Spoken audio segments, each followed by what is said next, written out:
Good morning, it's 8:34. We are here with the prosecutor's office for our weekly update. Good morning. Commissioner Carter, you do have one call-in user and we are recording. Thank you. And this will be on YouTube at a later date. It'll be a YouTube sensation. Not a lot this week, just one thing I did recall is I have submitted the email and chat, cell phone text retention policy to HR to hopefully get into the system. So I've sent that out a couple of times on email to give everybody a chance to comment on it. Haven't received too many comments, so hopefully you should be seeing that soon. And then did you want to talk about it? And that'll be updated immediately once approved. Start January 1 is the Okay. idea. Yeah, that way that gives everybody time to, the idea was to let everybody know this year, give everybody time to save any records they need to save. Okay. And then, yeah. I do have one thing I wanted to follow up and just kind of see where we're at with. And Rob, I don't know, can you hear us?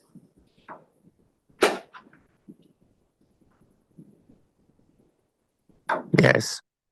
Okay.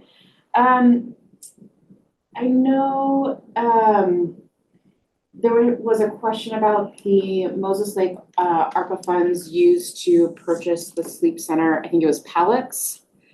Do you have any update on what Moses Lake is thinking or where they're at with that whole process or what they're I know you had some current concerns and I don't know if there was any further dialogue with Moses Lake.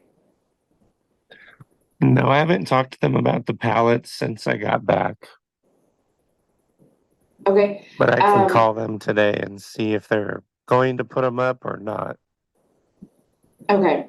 Yeah, that would be helpful to know if this is actually going to be an issue or not. If it's not going to be an issue, it would be nice to not have to do research on it. But if it is going to be an issue, obviously I will do additional research.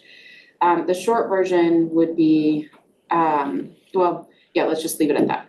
Well, so they're in storage. Sounds like they don't want to put them up and they may not put them up or use them, and that's okay. They can use their money. I mean, they told us they were gonna. That's what we gotta figure out is what can they use, if they sell them, what do they use the money for? But even if they don't use them, they purchase them and they're sitting in storage, that is not helping anybody. Right. No, it makes sense to sell them, but then Okay. because they were purchased with ARPA funds, what's the restrictions on that money? And that's something we We would have to do some more research on. do some more research on. I think even the storage component is a little odd. Yeah. We're spending, Yeah, no, dollars to store. there's no reason to store them if they're not gonna be used. Mhm. We should know if they're not gonna be used, we gotta figure out what we're supposed to do with them. So yeah, it'd be nice to just know whether this is gonna be an actual issue that I need to research or not. Okay, I'll find out today. That'd be helpful, I appreciate it. And that's all I have. Got anything? I don't. Rob, got anything for us? No, How are the roads? just a little bit of snow. It's usually the guy going 40 on We had a truck 17. stalled up on Frenchman Hills right off the gate. I'm like, oh, this isn't good. Yeah, they weren't too bad coming in. Okay. Yeah, I was anticipating that driver, but it didn't Yeah. happen. There's always that guy. We had a truck stall. So when they're stalled, yeah, they're like, oh, it's gotta be cold if they can't make it up the hill or, frozen. It's like- Okay, well, it's 8:38. We are in recess until 9:00. Thank you. Thank you. I will be joining you for the 9 o'clock meeting with Squaw Hill. Swan Hill, okay. Okay. Okay.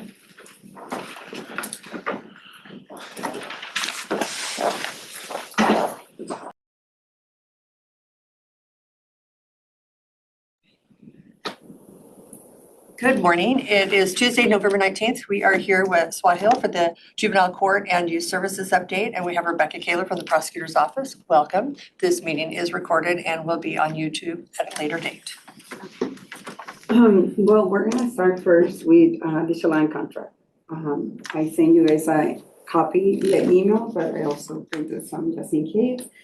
Rebecca and I went over the contract, and I think it seems pretty fair to us as to what they're proposing, but some of the things that I did wanted to address to, with the board, like I say, I don't know if you guys were able to actually read the contract, but I wanted to know if you guys were okay with the ADP being logged for 6.5 all the way from 2025 to 2030.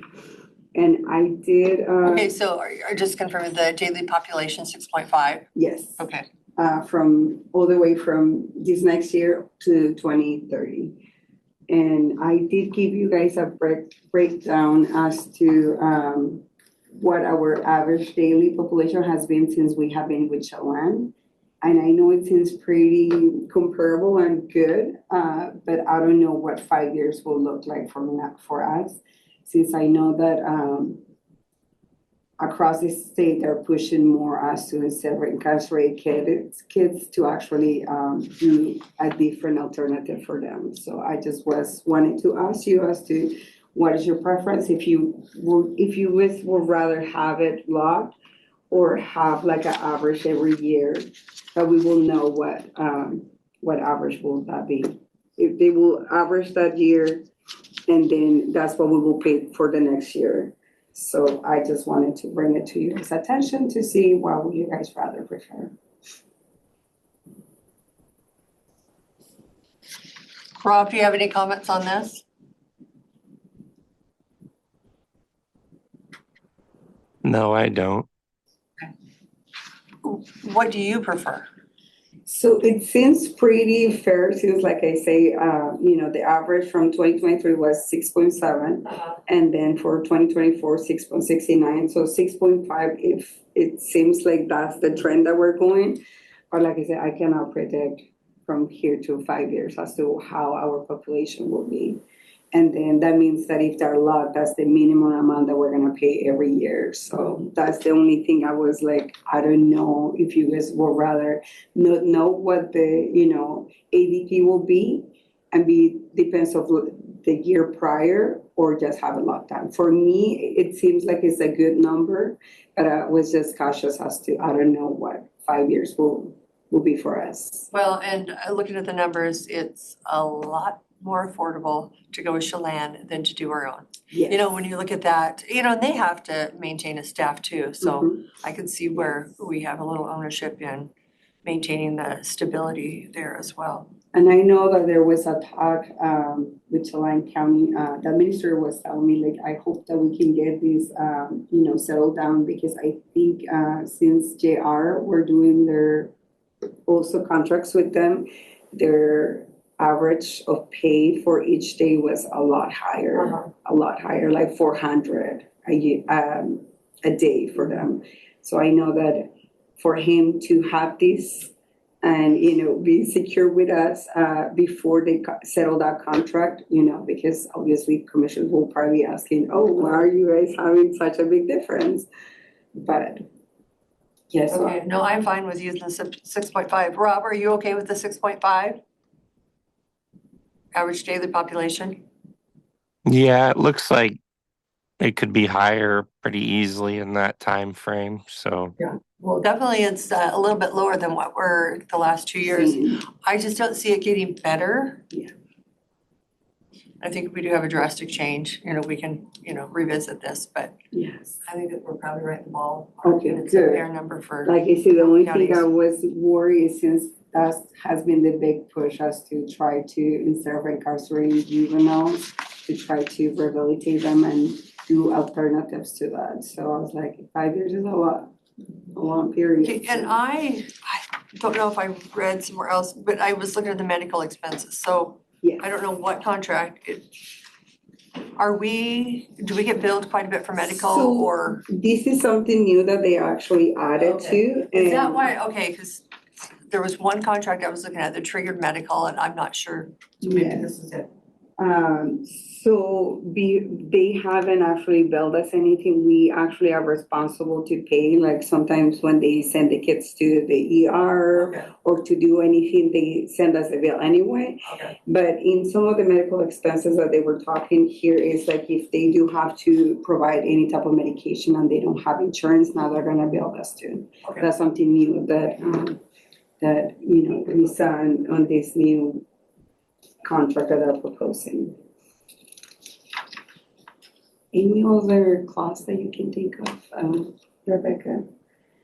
Not off the top of my head. I know, it's like, give me. When does this contract go into effect that you're talking about, Sahil? So if you guys sign it, it says that it will supersede the old contract that they have. So as soon as everybody signs, will go in effect. Oh, so immediately before the end of the year? Yes. So 24, 25 is not bad, but yeah, well, on the 6.5, it definitely is a big jump, huh? But we have more average daily than Yes. 4.4. So we're paying so- more than what they're contracted Yeah, for. if you can see Yeah. on my report that I sent, Rob. Yeah, I'm looking for at trying to 2023 swipe between both. Yeah, so we are right there, and it seems pretty fair, but like I say, 5 years is a long time, and I will not, I cannot predict what's gonna happen, but that's the big push that they have across the street. And I know they're pushing a lot for kids going to diversion, and now that they have infinitive diversion, and then they also can do felonies for diversion. So I was like, I'm just cautious. I think it seems pretty good number to me, but it will Well, be. we don't have a whole lot of options or do it ourselves, so. Yeah. I mean, like I said, because it is expensive to maintain a 24-hour, and the ability that we have to use them, so. Yeah. I think we may have to pay a little bit more to keep them there 24 hours a day, but. Yeah. And so far, like I say, everything has been very good. They communicate very well. They bring our juveniles. Well, it sounds like the in a timely transportation manner. component works well. Yes, and then the families are able to visit over there.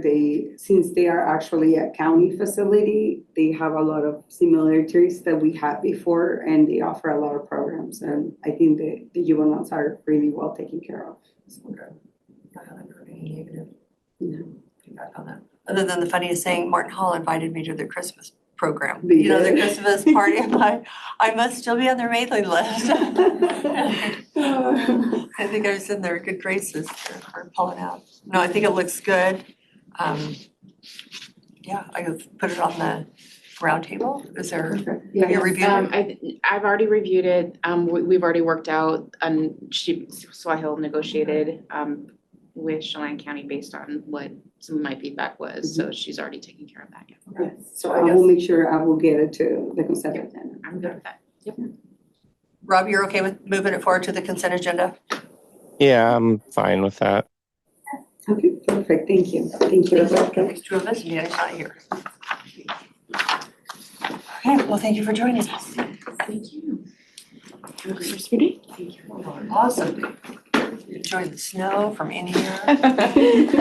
Yes, I will. From my nice toasty warm office. All right, so if we just go to my report for my update. With the financial, you guys can see in October 2024, we Chelan housed 21 kids for a totaling of 245 days. And the ADP, average daily population, was 7.90. And the total cost, it's 42,446.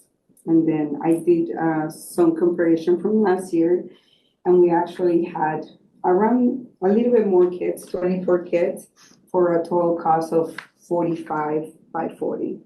So we're kind of like on the same trend for last year. Any questions as to the graphic? No? No? Okay.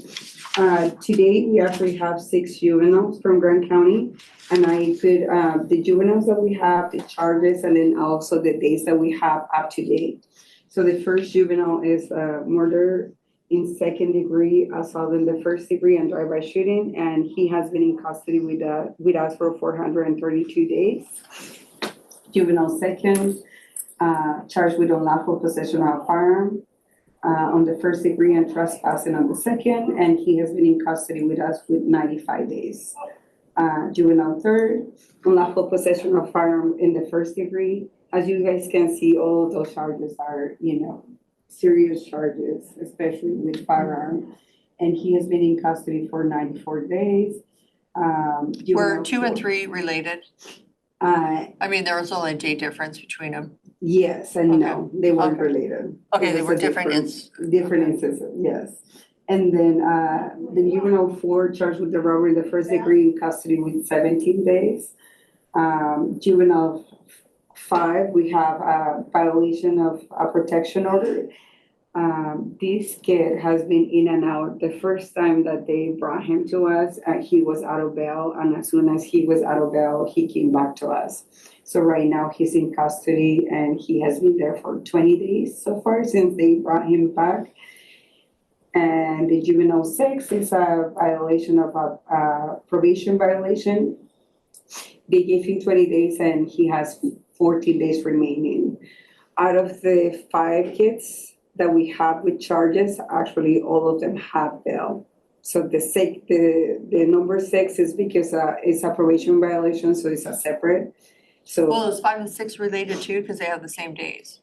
No, No. again, it's Okay, 2 different. coincidence, yes. And one, like I say, is a violation of a protection order, meaning like they have a no contact with somebody and. I he just has didn't know been if it was like a gang activity in the 2 of them. No, separate instances Okay. from actually separate Okay, cities as well. okay.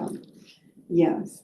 It just must have been a full moon that day. I know, yes. October, for some reason, has been in the highest population for us.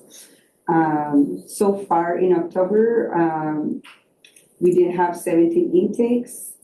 All of them were for facing new charges for offender. And then November, so far, we have 13 kids or 13 new intakes. The total for the year has been 176 so far. And in my next graphic, you guys can see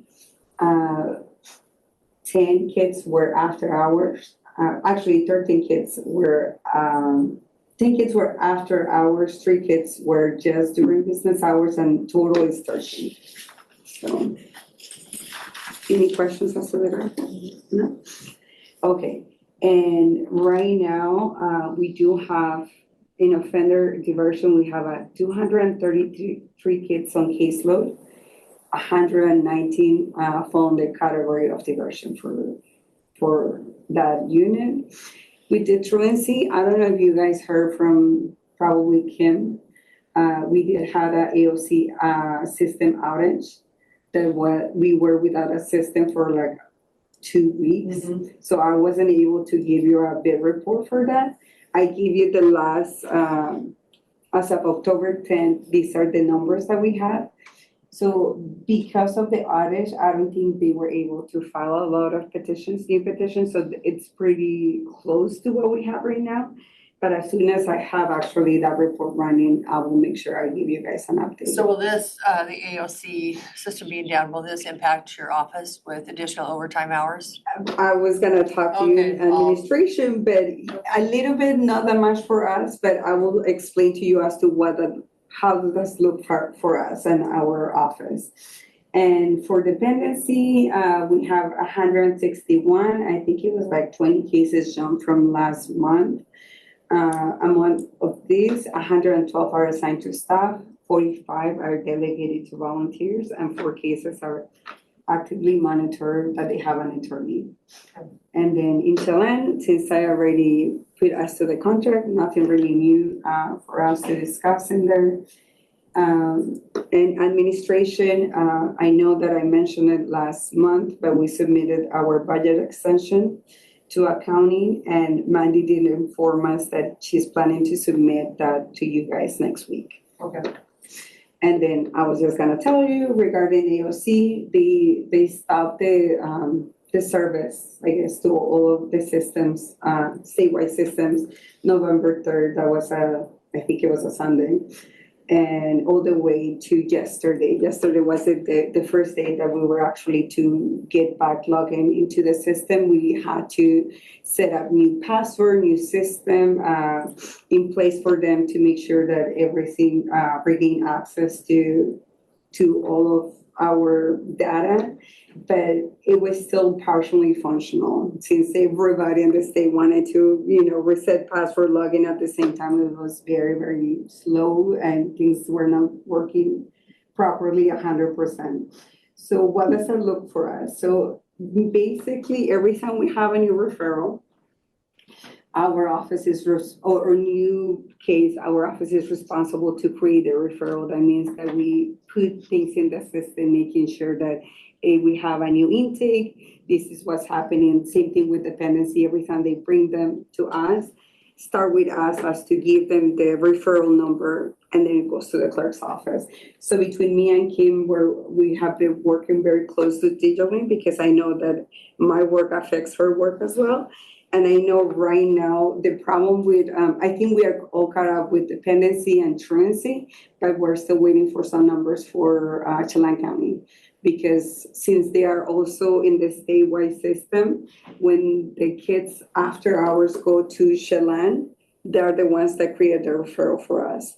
So I've been talking to them. Hopefully they will get us the numbers or the referrals number that we need to give to Kim, because she's still holding up the case for her since we don't have the referrals yet. The referrals are created in our facility when they come to us, but since most of them go after hours, they are the one doing the referral. So I don't anticipate any overtime. And if there is any, I know that AOC actually send us a form of reimbursement. That it will be probably very few for us, since like I say, most of our referrals that we had from the offender unit, they're created from Chelan. We will not have any. And dependency, I think it was still very manageable. So I don't think we will have any. I know like Kim's office will have overtime until Yes. we. But for me, I don't think Okay. I will anticipate any overtime. And if we do, we can actually get reimbursed from AOC. Okay. So, Good deal. but other than that, that's it. So Okay. I'm still gonna continue to work with Kim to make sure that all of the backlog continue to get processed. And, especially since we still get new intakes coming in. So we're just gonna be working closely to make sure that we get it done. And nothing for needs of the department. And I think that's it for me. So, any questions? I have no questions. Rob, do you have any questions?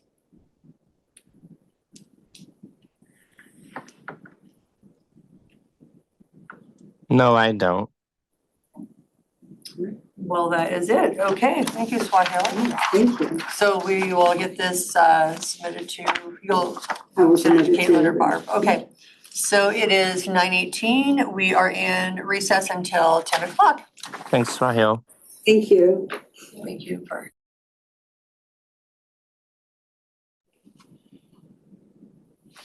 Good morning, it's 10:03. We are here with Jim McKiernan for our fairgrounds update. Welcome, Jim. Thank you. And this meeting is being recorded Okay, and will be on YouTube at a later date. so I should make some smart comments or something like that. So Yeah, so you can read about it in YouTube. Yeah.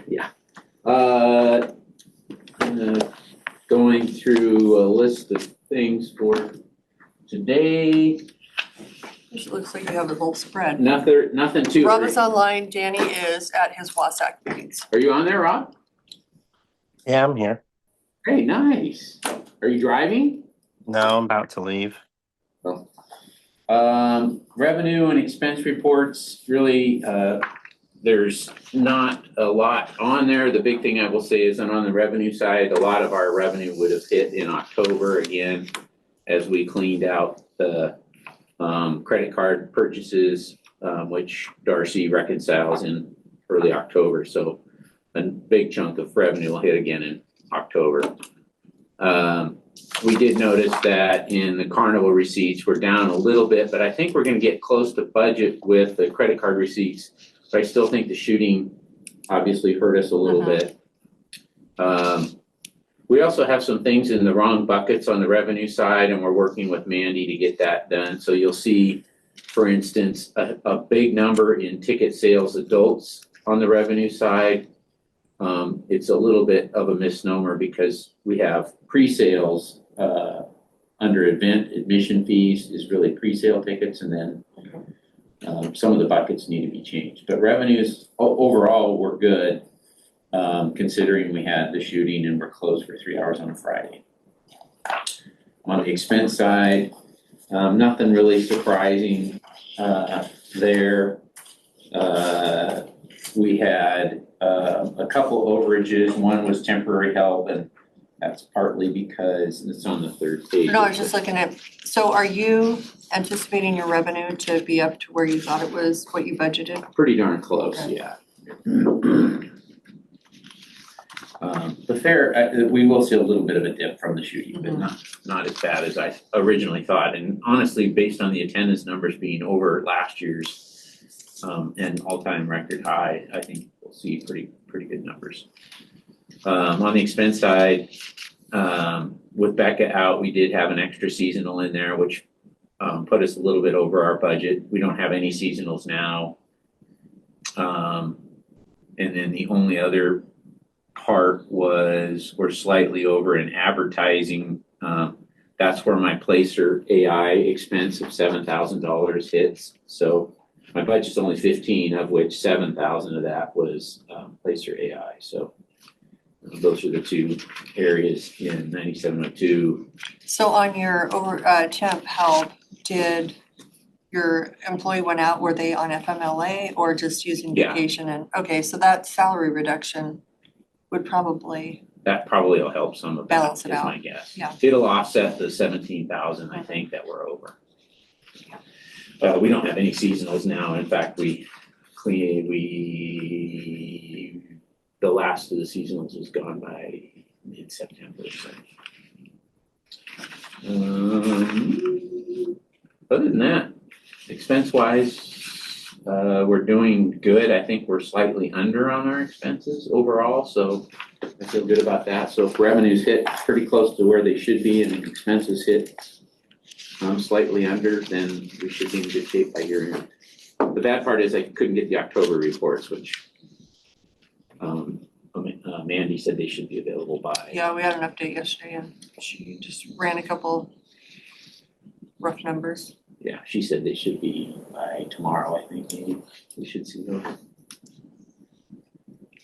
Okay, on your budget, I think everything, we haven't finalized it when we were looking at it. I think you were online. The only cut we made, we asked you about it, it was, The Gator. yeah, Yeah. 1 instead of 2. And that's good because we do have, another maintenance 4 and we're surplusing the pickup that Dennis drove. It was a piece of junk anyway. So having another Gator for the maintenance 4 will be good. Because the pickup, we won't have the pickup. And then we'll look again next year to see. We do have some Kawasaki's, one of which is getting surplused. But they're getting 5,000 and 6,000 hours on them. They're getting pretty beat up. Yeah, a lot of running around. Oh my, yeah. But we put the seasonals in those when they start. The Gators are pretty much for full-time staff. Rob, do you have any questions on the budget? I don't know if you can even see it. Probably. Oh, was it emailed? No. Okay. Sorry, Rob, I didn't email any of this data. You're good. You're more than welcome to stop in the office and I can go over it with you at some point. Okay. I'm anxious to see what October has. And then I did print the schedule because one of the things I wanted to keep talking about is an additional staff person for the event staff. We're getting to the point where we're actually having to kind of consider staffing levels before we say yes to an event. Because we're turning buildings so fast. One good example was even this week, we had the lead conference on Thursday. We had to turn the building so that we could do the Moses Lake Farmers Market on Saturday, and it was all hands on deck to get the building turned. Including, I went down and moved tables and chairs, and Shayla went down. But we're getting to the point where we're really struggling, and you can see we don't have very many open dates in our schedule at all. June is one of the few times of the year next year where we've got a couple of weekends, the 7th and 14th, that are a little light.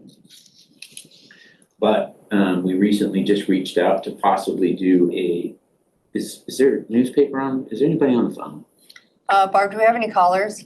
Yes, you do. You have 2 callers.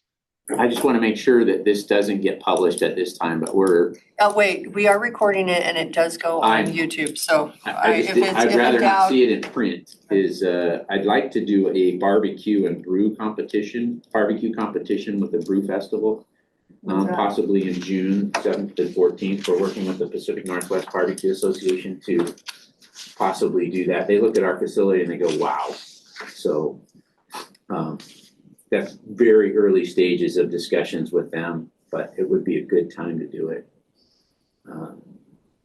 So that's a possibility next year, but we really need to consider and go through the PMRT process to get an additional event staff person. Ken and Lori, you're great. We've got a great staff, but we're maxed on our ability to say yes. The big one is Kinsey's and anniversaries or celebratory events, and trying to turn the buildings on those is usually at least a day between the events. So do you set up the tables or just for the, We put the tables and chairs in the buildings, Okay. But we have to go back through usually and make sure they're clean because everybody's level of clean is Yep. different. it's much different? Yeah.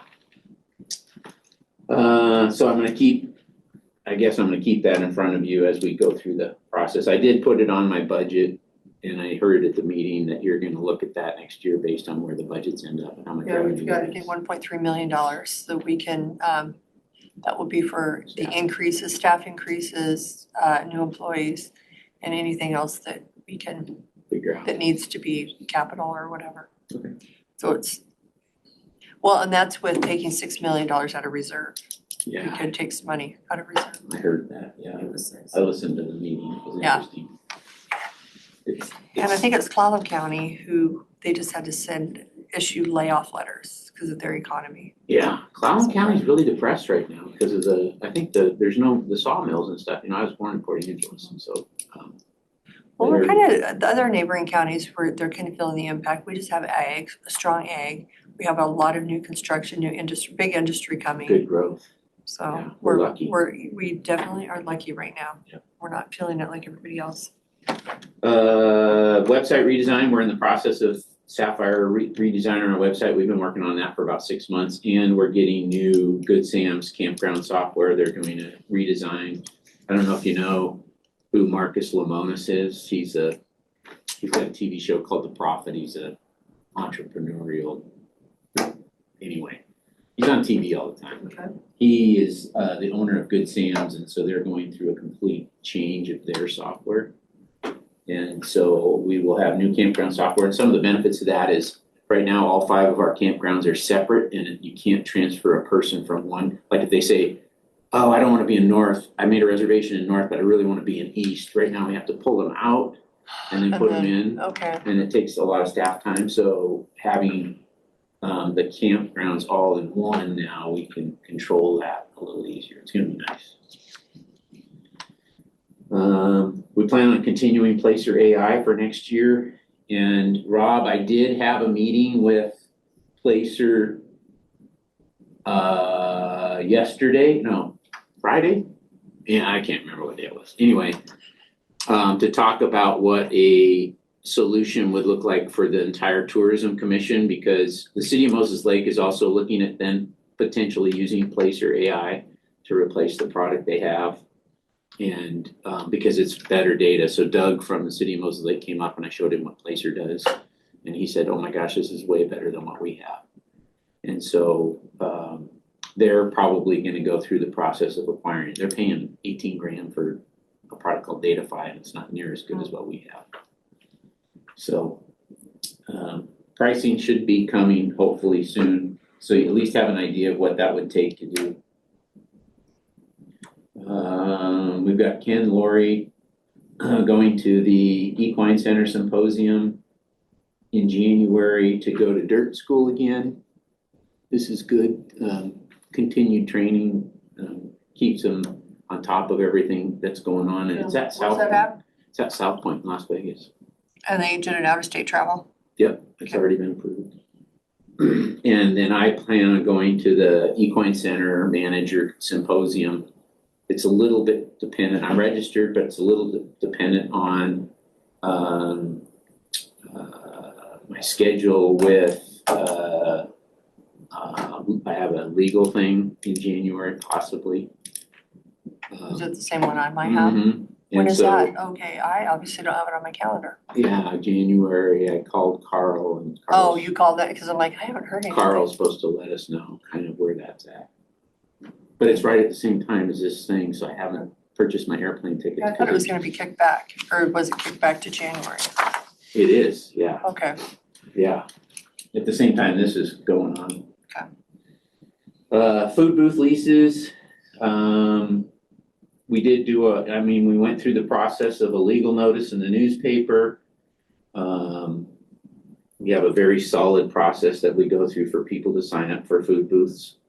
And it's just so that the public has full opportunity, if there's a nonprofit, to then potentially take on a new food booth. So we did get 4 businesses that had been in food booths. We did not renew Azars, and that was kind of a discussion with the Fair Advisory Committee. And I'll go through why in a second. It's Milligan's, Tacos El Rey, and Top Gun all were renewed. And then non-profit food booth leases, Block 40, Frito Lions, Lioness, Mosaic Lions, Harley, Fatima Youth Dynamics, and the Band Boosters all were renewed for 5-year leases. And we had additional requests from Young Life, the FFA alumni, and the Knights of Columbus wants to come oh, back. they wanna come back. Yeah. Do they want their own building? They probably want their own building. Yeah, they probably would, but right now it's a pretty cool bar, but anyway, I've got a plan for that, so, but before I get into that, Was Young Life, were they there previously? they've never been there, and FFA alumni has not either. And I think Young Life's making a renewed, I think that's kind of a I renewed. thought Young thing. Life I thought it was their blue building at one time. Oh, it could have been, that's before me. Maybe not. Maybe I'm thinking Youth Dynamics. Youth Dynamics is still there. Okay, that's So fine. here's where we are on entertainment. Again, if there's a newspaper on, I would rather not have this in print yet. We already signed Reptile Isle, The Bubbler, which we had last year, Air Canes. We're working on a contract with Virginia City Mining, which is a little kids. Do they do that in Ellsberg? Or they mine? I think so, yeah, where Okay, they that's pretty pan cool. for fossils and stuff. And it's pretty cool. And then Zany Zoe, we saw at the WSFA conference and everybody agreed that that was good. And we went through this with the Fair Advisory Committee the other night. As far as headliners go, you can see there's a couple there. We're just kind of waiting on routing. On Wednesday night, and that would be on Friday night on the Brian Miller stage. On Wednesday night, we're again looking at tributes. We have one amazing possibility there in option 1. I'll email this to you, Rob. Wednesday 2 or option 2 would be good, and then believe it or not, several people in the Fair Advisory Committee said, hey, let's get an ABBA tribute. And I was like, I never thought they were very good when they were the real band. ABBA? Very good. Or ABBA? ABBA, ABBA. Yeah. There's a really good tribute out there right now. So anyway, it's a discussion. It's, 80s bands are coming back with a vengeance, so Yeah, they but I seem to never be. listened. See, I didn't listen to like AC/DC and stuff. I just No. never listened. This was No, I much don't like more. yeah. It's much more mellow music. ABBA is. No, but I think the other option 1 and 2, definitely Option 1, if you need to go to that website and listen, because it's unbelievable. You'd swear that is the real deal Really? on stage. And then we're gonna bring back Jeremy McComb in the Honky Tonk Roadshow for Thursday night. Wednesday night and Thursday night are planned to be on the Fisher stage. Actually, Tuesday, Wednesday, Thursday, and Saturday will all be on the Fisher stage. The only night we'll do on the Brian Miller will be the headliner country band, because we can do reserved seating over there. Then we got openers that we're looking at, some other music options. Sammy Steele and the Spades. Yeah, they sound really good. You ever heard of them? No, Um, need to Google some of these. yeah, all of the links are there too. You can just go to that. I'll send it to you. Dance bands are really big right now, and all four of those, Collective Nation, Dance Hall, Brick House, and Mr. Pink, are all dance bands. And they're Is it Right Heart, is that the did we have the bicycle? No, Yeah, Right we Heart, had that's Frank, last okay, year. we had the how did that go? the people like the show, but There's no unfortunately, interaction. they I don't know what they were doing between sets, but they would leave, they would come back and not be in the best shape when they came back. I think they were probably doing something they shouldn't have been doing between shows.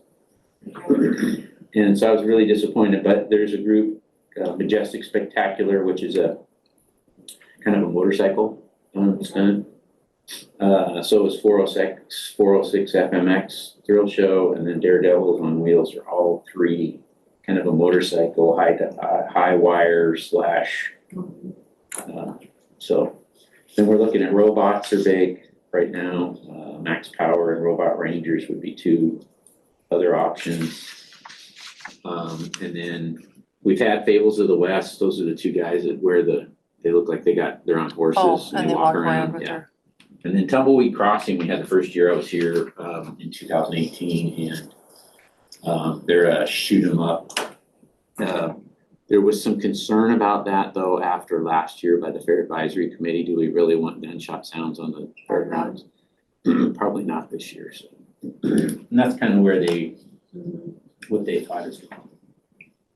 So we've got a pretty good handle on entertainment for the 2025 fair.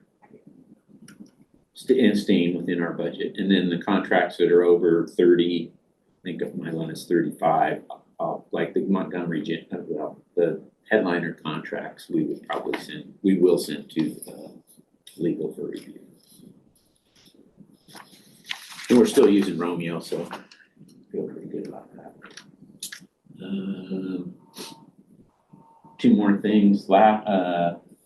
So one of the thoughts and reason that we didn't renew the Azars contract was we put together a plan to renew or revise the Azars booth, which it's pretty disgusting inside. It needs to be brought up to current health and safety standards. And so there is budget in the budget proposal to do that. And then what we would do is allow different nonprofit groups to run the booth and pay them 20 to 30% commissions on their sales, which would then give us more money to pay back the cost of upgrading the booth. It's a great way to get a booth that the health department and the fire department find they're able to license or certify without having the exemptions that we've been having in some of the booths. I did put a kind of a diagram of what it would look like inside, in the back, and it really was just kind of laying everything out, and then a budget, which is currently in my budget to do that. Well, and I've been just kind of looking at some of the other fairs, went to the state fair in Utah, and they're definitely getting away from, because you had said just take down all those buildings. I'm like, ooh, because we've always had them. But they're definitely going towards the mobile units. And even if they're not in a trailer, they have their tent set up, so they look pretty professional. And we have quite a few of those that come in now, and like little Jeremy Westmoreland. Then there's no upkeep. Right. Power and water, you just need power and water. And some of our booths aren't this one's a concrete block booth, it's not wood, and so it'd be worth fixing up. Some of them aren't worth fixing up, that's for sure. The animal outreach booth is still sitting there vacant. It's not big enough to do much with it. There's some things like health department now requires a triple sink, hand washing sink, produce sink, and a mop sink. So 4 different types of sinks in a permanent structure. There's not too many of our buildings that you could have all of that in, and all the cooking equipment and refrigeration and freezers and the serving space. So the Azars booth is one of the few that is probably worth fixing up. But What if you fix one up for all the other vendors? Where they could do their washing and their just, Slowly, I think what we'll do is, so you just have one, if they've gotta do vegetables, they could go kind of commissary. right, and we do have a commissary Oh, you kitchen do? now, if, Is that the fuller hub fuller? is Okay. considered commissary, so they can definitely go down there, we have refrigeration and freezer space in there. We have a triple sink, we have a mop sink, we have a produce sink, we have a hand sink, so that one's totally licensed. So, Because I know you talked about it, I was kind of just not really understanding the plan of taking down the old building, like fix them up, do one or two, fix them up so they all look kind of the same. yeah, But paint them, make them look good, but most of them are not worth. The- And I think you'll see a I'm change. gonna agree with you on that one, and I just think with the food trucks, the food trucks coming, We struggle though to get food trucks. That's one of, even tents, we struggle to get quality. We have, many of our concessionaires are good, like even Jeremy Westmoreland, he bought a brand new trailer this year. I mean, it looked amazing. Required 100 amps of power. We're having to put in some new power for that, but it definitely is nice. But I do see that as some of the service organizations can no longer support the booth, that we end up taking those down. And I would focus on the wood ones first, because keep it. And then last but not least is the concessions policy. I'm really struggling with this. I sent it to you. And I guess one of the first questions I would ask is how many complaints are we hearing about our current concessions policy? Are we getting a lot of complaints? Because I'm not hearing any. Which is that currently the way it's said is if you're serving food, not prepackaged food, but if you're serving food at an event, such as a farmer's market or the Winter Wonderland coming up this next weekend, that you do pay the commission on that food. I haven't had anybody complain to me that that's wrong. If it's prepackaged, like let's say your Debbie at Corn Fusion comes in and does the Mosaic Farmer's Market, she doesn't pay any commission. but the person that's making a bag and putting it in the bag, they pay 20%. They're making it right there on site. If they're making it on site. Your kettle corn. Right, kettle corn would be paying, they would be if they're making it on site, but see, they can't do that in a building, so that's. No, but it was bizarre. I couldn't even tell you what bizarre it was. I don't think they have it anymore. Those that were cooking food, like a hot chocolate, I don't know what they were cooking. Yeah. Cinnamon rolls, but because they're not, they had to pay 20%. Right, if they're cooking it on site, then. And I don't think cinnamon rolls are you cooking on site, but they're serving on site, so, I mean, we didn't charge them. okay. And what I did do, I went through and looked at some of the different functions, like Winter Wonderland, Alex this weekend, she doesn't charge her food vendors to be there. The only payment they make is if they're. Okay, because some will do both. You've got to pay.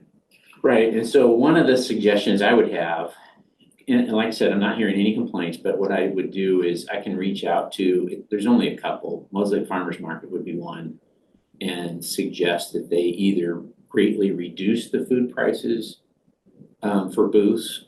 And a lot of these, like Farmers Market, they'll put a trailer outside. Well, technically they're renting the building, not the grounds. And so at what point do we say, okay, well, if you're outside in a food trailer, you should pay a commission for that event. And we would work with the event to say, hey, we're charging a commission because of, electrical, waste oil, garbage, sewer for that concession. So we're going to charge a percentage. Or we can. I can see if it's outside. So like it's this rodeo. The rodeo, if you're a vendor at the rodeo. But they're renting They the rent grounds, yeah. But they don't pay you. But if there's a tractor pull, they're renting the whole grounds and they still pay 20% on top of. So that's a little bit different. But in tractor pull, we haven't done a tractor pull for a while, but let's say in that arena. Monster trucks, they'll use the burger barn. So they'll use our building to do their sales. Well, they're technically, I guess you could say they're renting their rodeo arena, I will say, Or if they're renting a facility, but if it's a camp trailer, a food truck coming in, just Ellisburg. So Ellisburg will have different events, like music events, Mhm. Cowboy Cross, where they do bull and motorcycle riding. So they rent the whole arena. Mhm. If you go in, you don't pay the city or the county's portion, you just pay the event. vendor who's putting it on. right, So I could see You're that for not- the rodeo arena, because they do rent the entire arena, so you're talking 1 or 2 events a year, we do well, we just don't have, I don't know how many events we have in our rodeo, but probably less than a half dozen. yeah, because of food. All parks seem to be popping with different events I throughout can the only year. think of 1 with food, and that's, or 2, the circus and monster trucks. Okay, you do have monster trucks there. We have had, yeah, in the past. We didn't this last year. Well, it's things like that, like if the rodeo gets it for free, maybe, or not free, but they rent the whole grounds. Mhm. And they're not inside a building per se, but if they're inside a building, I can see, see Right.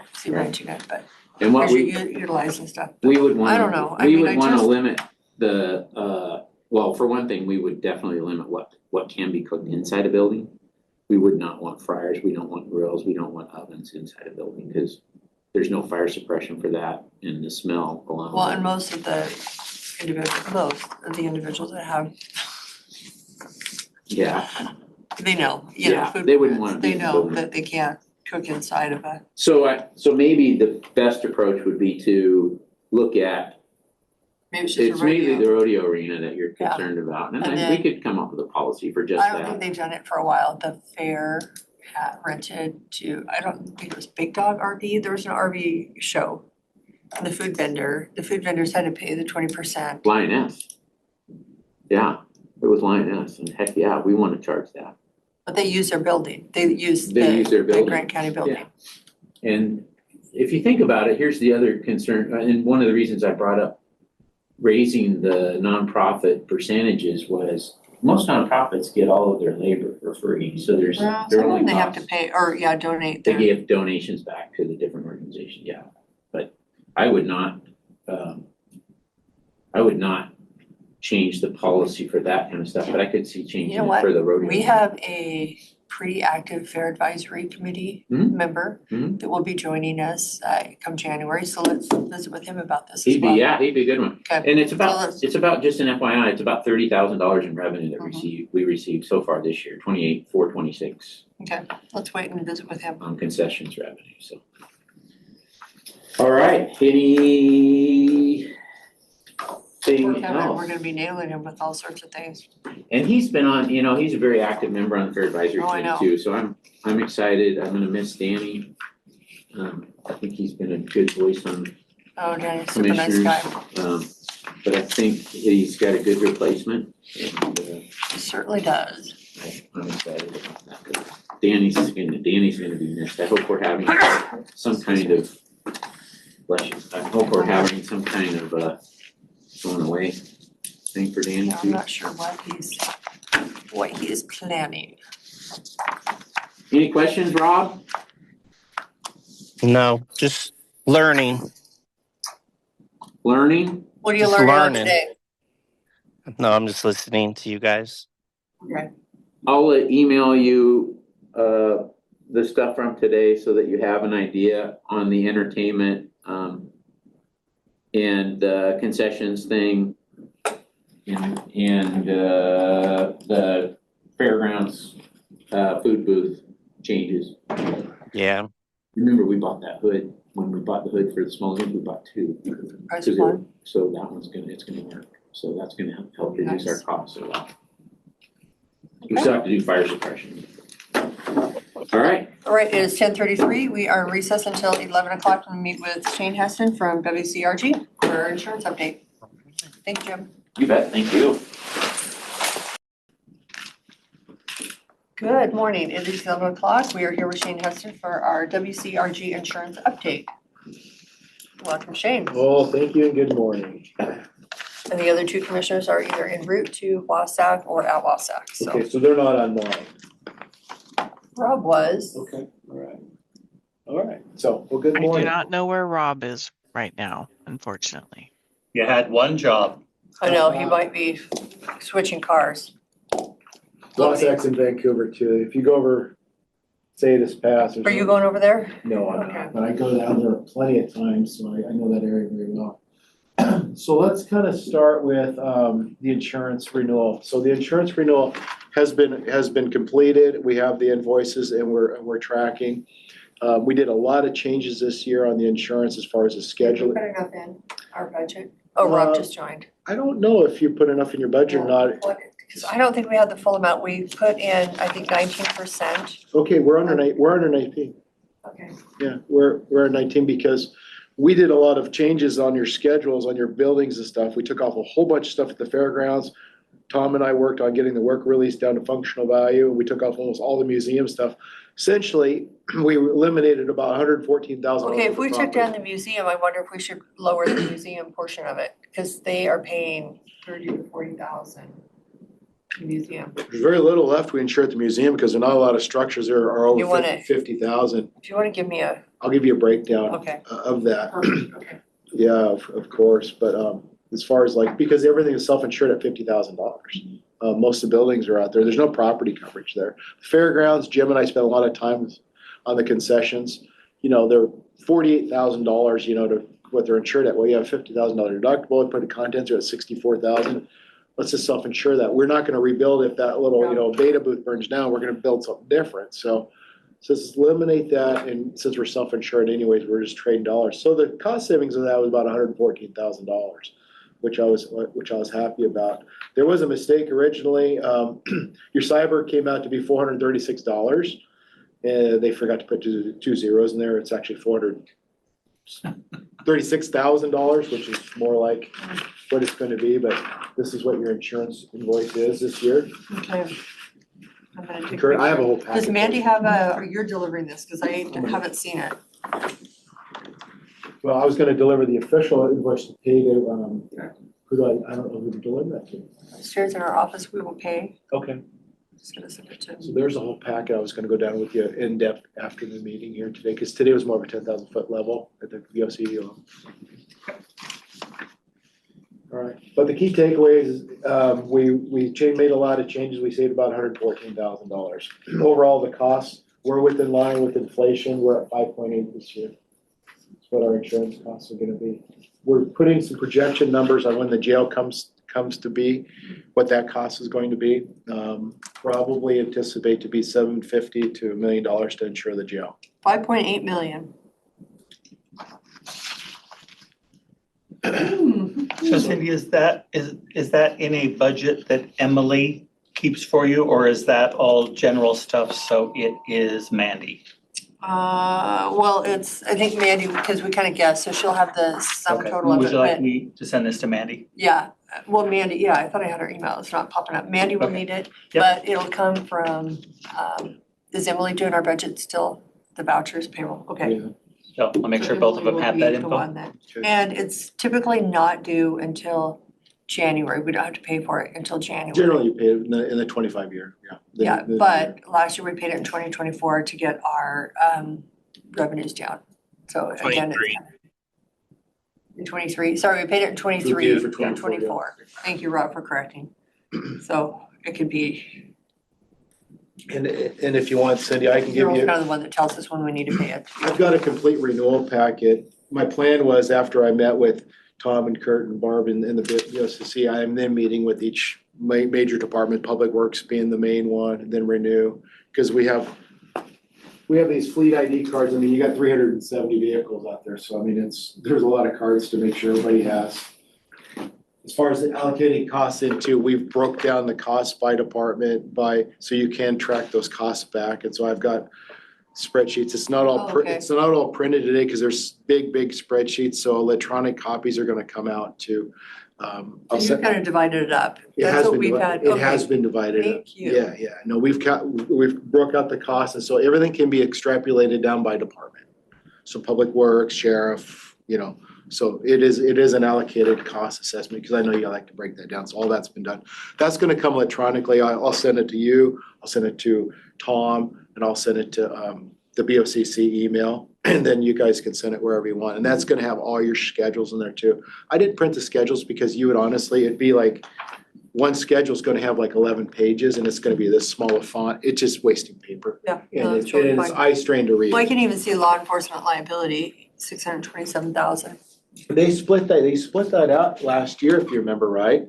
So that's, law enforcement liability. Remember, GL also gets added to general liability to the sheriff's office too. I mean, so they're probably one of your bigger players here. Yeah, they are. Yeah, and then cyber, I don't know how you allocate that. You just maybe take in users and employees, but that's, that gives you the crime coverage. That's, the embezzlement coverage there from your fairgrounds ticket taker to somebody internally messing with the books. But yeah, that's how everything allocated this year. It came in what we expected, so there was no like big surprises, and it was definitely better than last year. Last year, we took a 42% rate increase. Yeah, what was the rate increase this year, you said? Was it 9? So rate increase this year was 11.1% or 19.2% is what it was, and that includes everything. Okay, so we did a 19% increase, so we are Yep. 2/10 off. 19.2. Pretty darn close. 19.2, yeah. And so next year, imagine the inflationary is going to come in there. I think rates have stabilized. This is kind of what you've heard from. Oh. Who knows where that's going to be. I would really say continue Danny's efforts on lobbying the joint and several at the county level, combined with the state, AWC, the schools, fight these trial lawyers to get some joint and several tort reform in the state. It's making so insurance companies at the global level, they don't want to do business in Washington State. I'm not saying national level, I'm saying global level. Because we buy reinsurance at the global level for you guys, and it's a big deal. Washington's kind of its own little country when it comes to some stuff like that, and that tort reform. We pay. Yeah. We pay. We pay it, and as you've seen, the lawsuits come in, which we're gonna talk about now on claims. We received a few, so the first claim report I'm gonna get you is for this policy year, and I'll leave copies with upstairs for Danny and Rob, and also for Barb.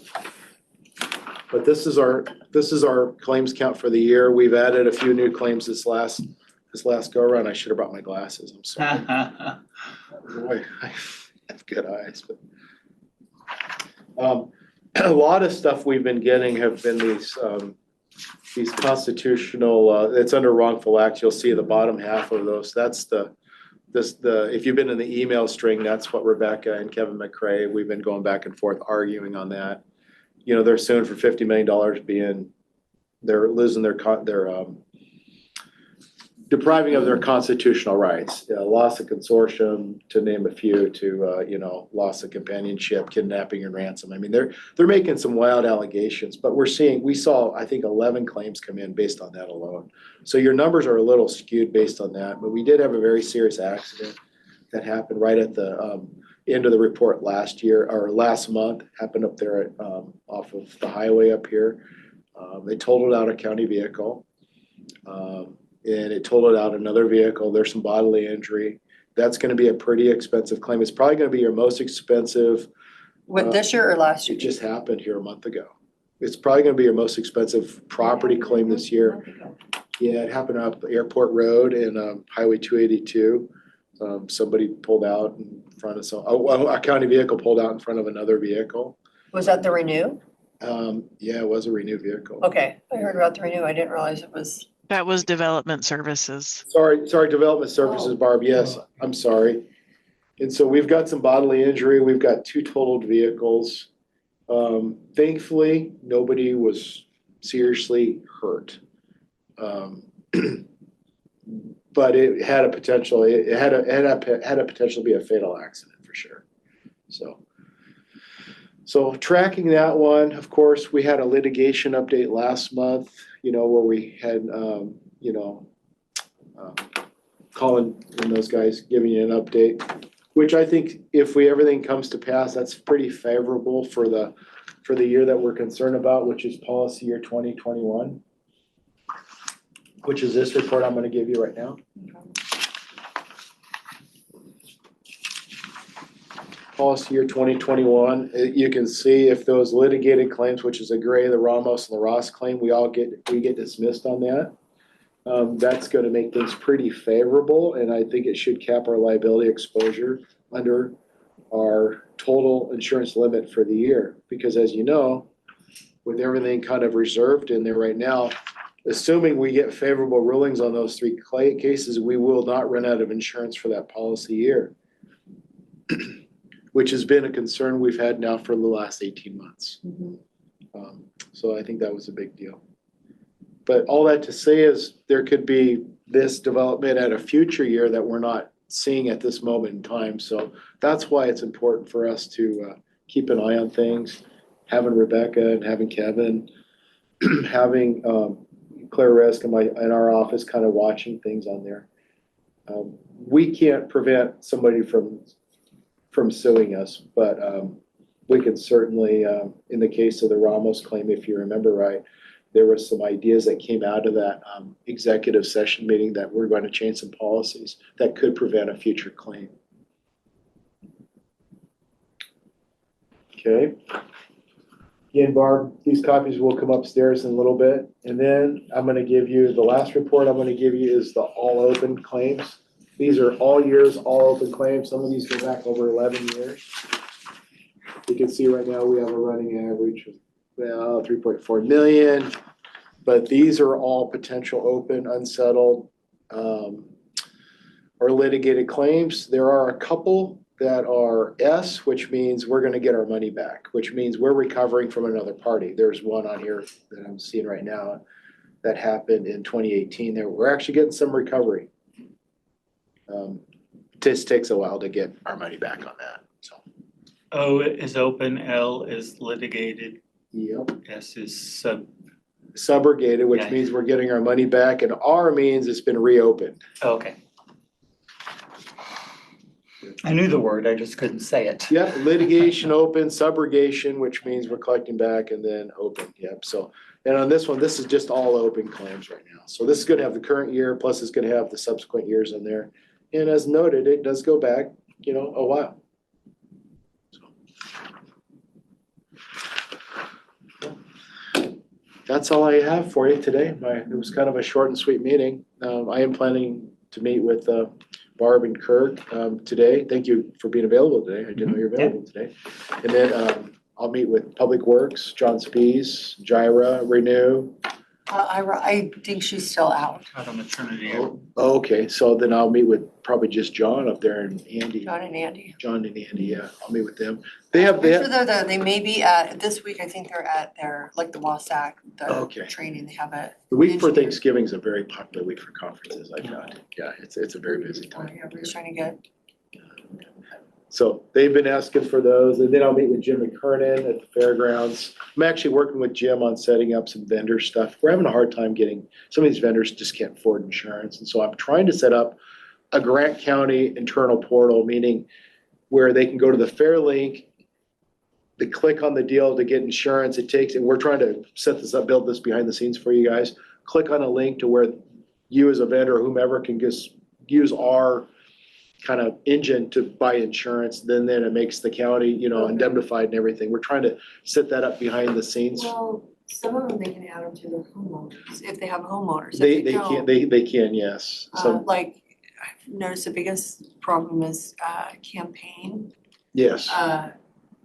Those people that are campaigning, they don't have insurance. I mean, you usually don't need insurance to campaign, so they've got to have If you do any, $1 million. you do any parades and stuff like that, and then. Some require, some don't. But your vehicle, if your vehicle is insured, that is good enough, but for Yes. liability, when you go to it is really hard so we're kind of. Yeah, I wrote insurance for a couple of candidates this year, just because we do a lot of that and people refer them to us. But yeah, and it has, being a political candidate, it hasn't been a problem by insurance until after all the riots. And then after the riots, nobody wants to insure a political campaign now because they think it's all going to be a riot. I mean, no, we're in Cooley City throwing candy. It's not going to be a riot. Candy, not throwing candy, handing out. Handing candy, yeah. Handing out candy. Yeah, We don't throw anything. handing out candy, right. So, but yeah, so. Gently. Yeah, here we go. Yeah. So yeah, make sure you don't get hit in the eye with the starburst, right? Right. Pay up insurance. Yeah, we actually had a close call, an incident 3 years ago at the Ag Parade. tossing candy out. It wasn't our float, but it was a float in the parade.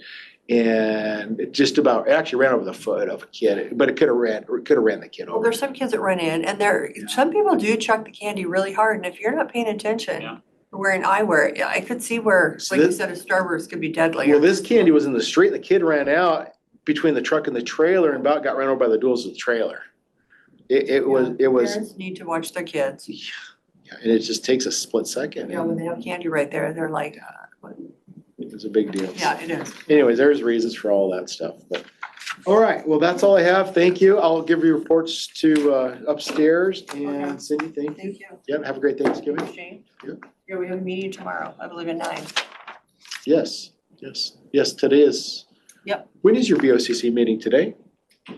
Today at. 2, right? 2:00, So your meeting tomorrow is what? with WRC. Oh, yeah, sorry. So, yeah, WCRG. That's right, yeah, the West finance, Crego, the yeah. West Crago Insurance Group, yeah. I heard that Wes McCart is no longer from Did you, up north. He didn't, you didn't get reelected? that's what Danny was saying. I haven't confirmed it, but I trust Danny. I haven't followed the elections that closely. Obviously, I haven't either, but Huh. it'll be a sad time at Wassac. Yeah, He didn't win. he didn't win? No, and it's weird because he's going to be at NACO in March because he's a NACO region president or something. Well, he probably will Huh. not be at NACO. Yeah, if you don't get elected, you have to be elected to have those positions. Is that right, Rob? Yes. Yeah, I think so. So I don't know. I'm sure somebody will pick him up for policy. Wow, yeah. God, Wes has been there a long time. Off and on, yeah, you had to step down for a little bit, pay a $140,000 misappropriation of funds, maybe 120. They used some of their money for housing, At the county. a house sliding down an embankment, and so they used those funds to stabilize the home, and they said it was a non-allowable use. Their prosecutor filed suit against them, so they had to pay, all 3 commissioners had to pay that money back Personally? personally. Yeah, be kidding me. And no, personally. And then they filed a lawsuit and won, and so they got the money back plus interest. But yeah, so when you, But you can't sue yourself, so you have to step down as elected to do that? I think I'm not sure. So anyway, he got, so there was a little problem where 2 of the commissioners they had to, I think 2 of them had to step down, but Wes couldn't finish his term there, but then he ran again, won. So but yeah, I just want to make sure, when you're signing these grants and doing things, you're like, I want to make sure we give it to the right. Whoa, wow. But it was more of a, That kind of gave me chills thinking about that. some discord with their prosecutor. I would say. But everything worked out, And but he's you an just, He's an elected, it's gonna be it's real difficult. yeah, where's your insurance when you need it? But they thought he was working outside the scope of the law. Anyway, Yeah, even if it you- worked out for him, Even but, if you signed an but the problem is one of the commissioners didn't have enough funds, so Wes had to cover his share plus the other commissioner, the 3rd commissioner. So it was not a good deal, No, but personally, and I'm like, and Wes, why are you still doing this? right. But he is out there making a difference. Well, it is 11:19. Thank you, Shane. You're We are in welcome. recess until 1:00. Yeah. Human resource update. Yeah, you have. I'm gonna unmute. Good afternoon. It is 1:00. We are here with HR for our weekly update. We have Gina and Kirk. And Gina is here as the assistant director. I'm here as Decora's fill-in since she is vacationing and we've been trying to make sure she. And go Decora. Yes. And so there are topics I have background on. So first item is an insurance agreement. So we have our broker and we have our TPA and For health insurance. for health insurance, Okay. yes, thank you. And so periodically we get updates that come from those.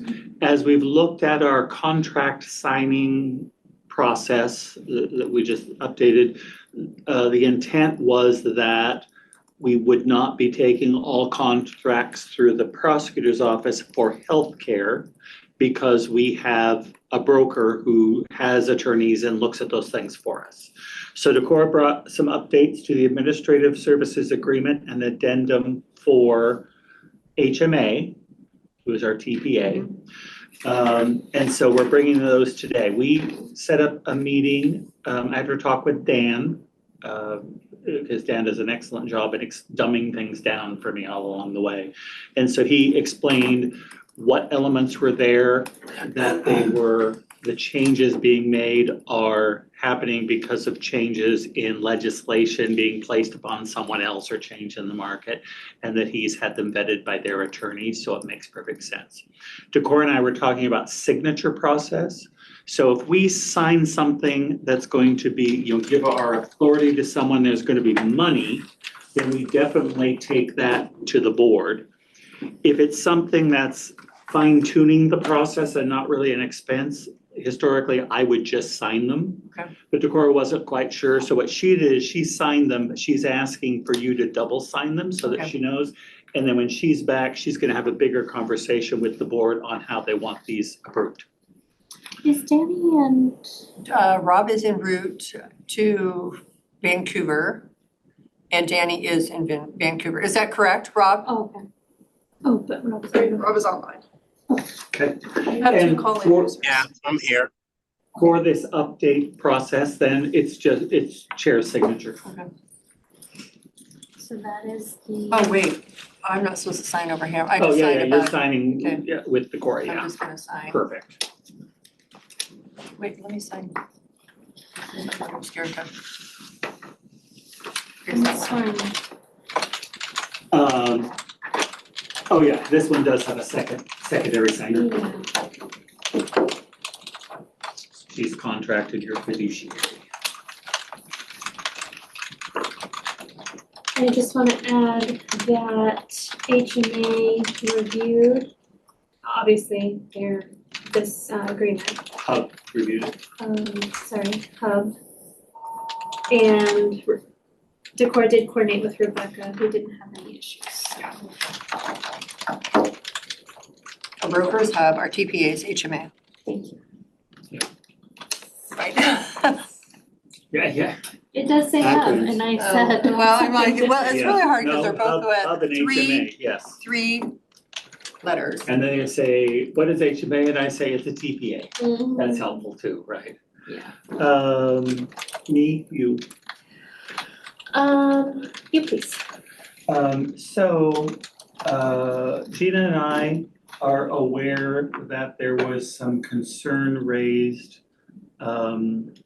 in the comp plan review of a gentleman being in the auditorium with an odd item in his hand. A weapon, we Yeah. can call it a weapon Yeah. because you don't need a hammer. Yeah, and that's what I was thinking, was that something that, I mean, when it's being used for its purpose, it is not a weapon. When it's outside, it looks like that. Yeah, and did you get some pictures? I had no idea until after the fact. He was a little aggressive, I would say. Yeah. And he just kind of jumped up, referring to another hearing, a previous So, hearing. is that the gentleman? No. No, could you, Yeah. oh, I know, here's what thank you, you gotta prompt me sometimes. As we went back to look at pictures, on how things are set up, if you're using block one the of the screen. screens, you can't then see the other folks. So I think it's something we probably need to be talking about with TS, so that there is the placement that will. So I've figured out how to change the thing, like on the recordings, how to change the view. Yeah.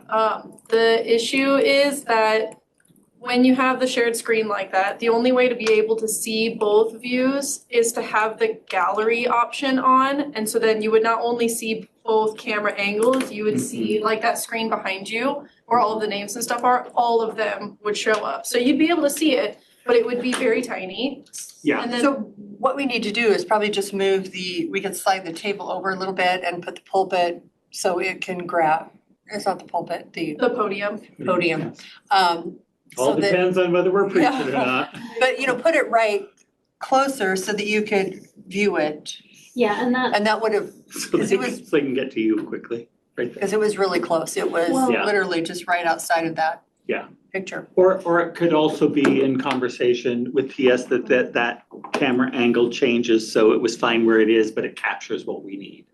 I just think. We can do that actually from the tablet here. That is possible to do that. Okay, yeah. And so the main thing I think today was to engage with the board to say, as the topic has come through, that makes sense. It concerned someone who was sitting close. I followed up with Barb. Caitlin was there that day. She did not see Did you anything notice? or I didn't feel notice. unsafe. I did not know. But as a supervisor, it's part of my job that they wait. I wouldn't want that to happen also. They did look at footage of the person coming and going, and they did have. Yeah. And Jim was right there. He saw it. He did get up after, it was the next hearing, we were opening public comment. He had a reference to the previous hearing, and he just kind of stated why he didn't like something. And they said, you must work for. But he was calling it PUD. Yeah, and then it was just like, okay, and then he made a comment, and then I did address, kind of get him back off of Jim. Yeah. But yeah, I had no idea I didn't see. Yeah. And he said I was right there, which I believe Jim. And I think from a learning process, sometimes what you find it happens in emergencies also. I mean, if no one was told that if you see smoke and smell smoke, you can go and pull the fire alarm, you can have 50 employees walk by thinking, well, it's not my job, someone else is going to do that instead of just doing it. So I think this brings up good conversation with the board, which is to make sure we're empowering people to say, if you see something, say something, or ask for an exec session or something that's going to allow it to be interrupted if there's something unsafe going on. Yeah. And Jim was right within, Yeah, no, his skull was close swinging. to that point. But So. yeah, I didn't know until after the fact. So it's not like, the board was made aware. Sounds like the board is supportive of why that was concerning, and that we'll continue to work on the sight lines, which is one part of it. And then the other, I think maybe with Decorah, add some notes that she can bring back to another meeting with the full board and talk process on how does someone pull the alarm? Well, and I'm just wondering if there's public comment. Because he can't scream hammer and go back, but. Yeah, if we, maybe Jim should be over here, and if we take public comment over, Or, depending on what you find and might advise from the camera, maybe there's another place besides the podium there. Maybe the podium's there. Well, so Yeah. it's that camera angle right behind you. You can see it on the screen. That is the one where you can see your face. That is the camera angle that we had there. So it could just be a matter, like Cindy said, of moving the podium closer. Does that zoom out at all? Well, but Yes, now we you know, can- and also putting a buffer Yes, between. Yeah. You can swing this basically however you want. What's the end result of this conversation? Because if you move somebody in a room, someone else is still near them. I think the purpose of the conversation was to make sure that everyone who is aware of it knew other people were aware of it, and there was some intent to take it seriously and address that. Yeah. So like me, I was sitting 8 feet away from the guy. I didn't see it. Yeah. So. Well, and I think even like 3 or 4 steps gives you a better protection than just like a lunge and a swing. So this is something new we've never had to address, so I think we need to work on where we want our public to comment, and maybe we're having a hearing like that. I didn't realize it was gonna be so controversial. And that's where my suggestion was just making the connection so that the board could go, yep, we did hear that, yes, we do think that's worth some time. Allow staff to look at options. Well, it makes you wanna jump back Look at behind that. our bench a little bit, maybe. And then bring Sit that up there. back to Decorah so she can bring that forward for further discussion with the recommendation. Because at that point. Kirk, I struggle a little bit on it because You know, those guys showed up for like the commissioner meeting public comment portion, so they weren't there for that hearing. So my original thought is, okay, well, on these more, you know, public hearings where you're going to fill a room, maybe requesting to have a sheriff's chief staff there just for the meeting time. But these guys plan to be at the commission meeting for public comment, and then basically just jumped in as to say their opinion of this. Yeah. They're known to have issues in the courthouse already. Yeah. But I just don't see a simple fix, I guess, to this. I mean, obviously moving the podium, sure, but then, you know, then a general public person's maybe more close to them to get hit with some, I don't know. I'm trying to understand of how to address it. Jim was kind of upset by it, but I had no idea. Cindy didn't have any idea. I'm going to assume Danny didn't see it. I mean, we're reading our material, paying attention to the decisions we're making, not, you know, looking a speaker up and down looking for a threat. I mean, there's got to be a better way to handle it, but at the same time, it's so infrequent that we have people in there that we can't really set a normal plan either. Right. No, I get you, because you don't need to create a committee and spend 2 weeks solving it when it may never happen again. But you do want to make sure that you've given enough serious consideration that people are empowered to act. Yeah. You know, Danny or Rob, the answer could be that it really is sharing with the individually impacted of what you would ask next time. You know, we try and be aware. If you feel threatened in a situation, please bring it to the attention of everyone, because we had no idea it even took place. Yeah, might be. And it might be that is something that then is communicated to the leadership of departments that have a lot of these kind of meetings and might face more of that again, so that someone is empowered. And I've seen that, the issue of the smoke and the alarm of people just, well, I'm not empowered to do that. Maybe it's a test and they do nothing.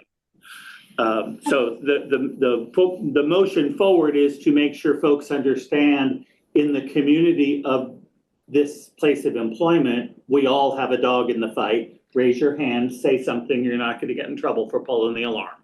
Yeah, that situation, and after that, I was honestly surprised and caught a little off guard, just because I didn't realize. And then I'll be honest, I was surprised that if he felt that way, he didn't say something, just totally honest. And so when he told me about it after, I was like, oh, I had no idea. I didn't see. Maybe it was on the opposite side. I was more focused on the material and listening and notes and events like this are always a good reminder for staff, employees, and the public to be situationally aware. We are in a public space and we should be mindful of our safety. I commend Jim for bringing this up, because if people don't make it a point, then we don't know, right? But it's the issue of me walking down the hallway texting and not paying attention that gets us in trouble. So I think that your comparison to walking down a hallway texting versus being in a comp plan hearing is hard to just let pass by, Gina. Like, very different scenario. I mean, I would say that. My point is just being situationally aware of what's around you. Sometimes we get buried in what we're doing, that we aren't paying attention to the things that are around us that could impact us. And this is just a reminder of, yes, you're in a hearing, you're paying attention, but we still need to be situationally aware to the things that are going on around us so that we can be safe in a public setting. And I think it ties into the leadership development planning we've been talking about, which is leadership is all of us, not someone else. I shouldn't sit at the table and go, well, Cindy didn't lead me through that, so I'm going to ignore it because I guess she doesn't care. And I bring that out of another situation that happened last week where there were two folks in the round table who were a little heated, one pointing at the other, and it was a little uncomfortable. Well, in debriefing with someone else on that, both of us said, well, why didn't I say something? I'm sitting there between two people that are uncomfortable. I'm perfectly capable of saying, hey guys, this isn't it. You know, let the board's got what they need today. If you need to reconvene, do that. We could have, instead of folding our hands and waiting for someone on the board to acknowledge what was making me uncomfortable. Well, I did acknowledge it, and Yeah. I said, I think this, you know, I think we dropped the ball, we forgot to pass it on, Yeah. and then somebody said, no, I sent an email. And Yeah. just the third party didn't realize there was an email that they were kind of working on it, and I Yeah. think that's where kind of an outside Yeah. entity. But back to the other, when I'm thinking about comp plan, because it can be anything dealing with land and things that people own. If the commissioners were to sit up here, occupy the spot, it would be hard to put, I keep hearing myself talking, is there a mic that Coming from the little. Okay. My recording here, my YouTube. Maybe pulling the table back even just a little bit and having our planners sitting up here so they are actually addressing the crowd and they can look to see. So their back isn't to them, Mhm. because they're probably just as, I mean, they would want to be protected too, and that is one of our bigger hearings. So I think we can maybe do some placement, different placement. And there's a little buffer between the table, I mean, at least there's time to react instead of, I didn't see it coming. So again, the intent here was not for decision, it was for discussion to make sure the people that all have a part of it were aware and on the same page. And then I think with that, people can look at some options that they think might be viable, bring it back for discussion in case there is something that helps reduce risk. In a lot of cases, there's not. I mean, working in HR has risk. We can't take that away. It's what we do for a living. Board of E, you have your Board of E board Yeah. sitting up here. Caitlin, you've been to a Board of E, maybe I think it's the assessor's office. I just think anything that can bring up some emotionally charged decisions, or I think maybe we do need to look at protect our citizens. But I think that would be, you know, we can work with planning, but yeah, thanks for bringing that up so we can really look at how we're kind of doing a protection, because I don't think we can put a fence up, but we can definitely. And you said earlier, this hasn't come up before, but this is our opportunity to learn from it and try different things to minimize that risk. I'm gonna go on to item number 3 then, Tyler update. And that was on the agenda before I met yesterday. We had some conversation. And I think Cindy, your explanation of trying to identify where people were, the interpretive dance that you did at that point. I'm a visual person. Makes sense on just, you know, where people are thinking those roles are. And I think it is, as Rachel migrates out and we're looking at redeploying sponsorship, that's a good conversation.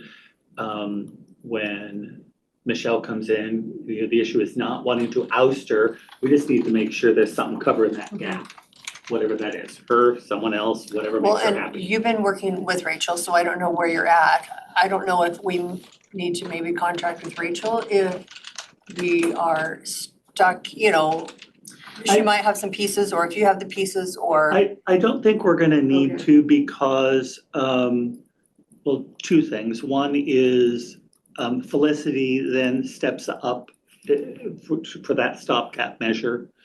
And then she's been touching the system, so she knows a lot of it. I've been in all of those, so I know where the connectivity is. So I think between the 2, we're perfectly fine. The other piece is with that payroll, because of the data issues and the need to pull resources for the recruitment problems, some things have been slow rolled. So actually Felicity coming in at a good point. Okay. So I think we're gonna be. I want to keep that an option in case, you know, we have to do all these workarounds because our payroll person is gone. I just Yeah. want to make sure we can. I don't think so at this point. And so in general, again, my update is, I think we're by category, finance, once they got the chart of account debacle figured out, has been going great, and I think that Mandy has her arms around that beautifully. Data, a little funky and problematic, because the instruction we get changes, so we can't seem to settle it. But I've talked to the project managers and said, I need a meeting with someone who's gonna speak to the organization. You have to answer these questions because we're done going in circles. Recruitment is a world unto itself, which is, we have some system changes pending for December 13th. There are other things we then would need to engage with and continue. Will that update solve our problems? We don't know what we don't know. So we've been very honest in working with Tyler to say we're guarded on any optimism because this change is 2 months too late, but thank you for doing it. But if we get past that and get to the next step and then, oh, that's not working too, probably I will have to restrain Gina with duct tape in a chair because she's gonna lose it. Not me, I'll be sweetness and light, it's you. Yeah. We'll be pulling don't we have a training? We'll be pulling this out of our training to send Gina to Hawaii to give it like a little, Gina has a weapon. So I think that's where Decor is too. I think at that point, if for what they're saying now, if they can deliver and build momentum, I think that Decor is not stepping away from the synergy of everything coming together right now, but it is one more catastrophe away from saying, get that software out of here. And Holly has given notice to Tyler to say if that's it, then the next conversation will be what money do we get back? Because we paid something for this and it's not gonna happen, so. And currently we have the executive sponsor, which is Michelle. We have a finance sponsor, which is Mandy. Actually, no. Mandy is now the finance sponsor. Michelle will name a payroll and time and attendance sponsor when she makes that determination. And then they're carving out the HR sponsor, who will most likely be Decora as the department head. But she said she still wants me to continue. You and I will be doing our sub-sponsor work we've already been doing. Michelle's the executive sponsor. She's the glue that's supposed to hold it all together. Didn't I say that Mandy was the finance sponsor? Well, you know, sometimes mansplaining has its purposes. Just checking. Well, and I'm wondering. You're sitting on my deaf ear. Some of the sponsor, you just wonder if some of the sponsorship can go up into the overall administrator, and kind of have some, but we'll have that meeting. I believe it's Tuesday at 3:30. Yeah. I think it's next week. Because today is the 19th. My apologies, my dear friend, as always. It was just funny because I heard you wrong evidently. It is next Monday at 3. You're talking about the one with Michelle? Yeah. Yeah, next Monday at 3 p.m. Okay. Okay. So please come with your ideas. Yes. I would like to ask for a 15-minute executive, let's say 10-minute executive session for discussion of recruitment. It will be job applicant evaluation. RCW 4231.10.1G, and it will be 125 to 135. Okay, 111. We out of, right now, we're coming out. You are. Okay, it's 1:36. We are out of executive session and there was no decision that was made. Okay. Do you want me to I'll put this right here, Caitlin, please. Item 5 then was Commissioner Office Deputy Clerk position, and that went on the agenda before we had the conversation yesterday. So I don't think we need to address. One thing, I stand corrected. sorry. The posting was removed, so does the board at this time want I it believe they were- reposted? I Not now. believe not. I think No. that it was pulled, according to Decorah, it was pulled, there were no applicants, so no Correct. harm. And so it is, at this point, we are not anticipating that we're going to be moving ahead with that, so it can be pulled Because our risk in coordinator, general. some of the duties that a risk coordinator will be doing will be like the payroll. I mean, it'll again take some of the duties that the staff is already doing and it will. Yeah. So And then it'll another help. discussion again in January. Correct. That's what I heard is. Yep. See how things are going. Risk coordinator job description and wage. Do That you wanna must look be and see you. if we've asked, because Shane brought it up about the, what are we calling it, insurance? Oh, yeah. Yeah, I don't have the job description with me, but. I had just sent it to Shane to review, so I'm sure I'll hear back and I will CC you on it, because he's to have. So, Some of them we did require. Can I speak for you for a second? You know, yes, thank you. Because I'm not sure if Decorah is 100% ready or she wanted guidance we or were gonna talk what? about the wage. We knew that the job description, well, at that point, Danny was gonna send over his edits. Yeah. Okay, he had a couple clerical. And so that one, that piece was kind of separate. We wanted to bring forward today just the wages. So the wage is ready from that. Mhm. Okay, if I can address some things in the job description, which I don't know yet. So what you said, we'll double check that. Well, and because Shane said that would be very powerful to have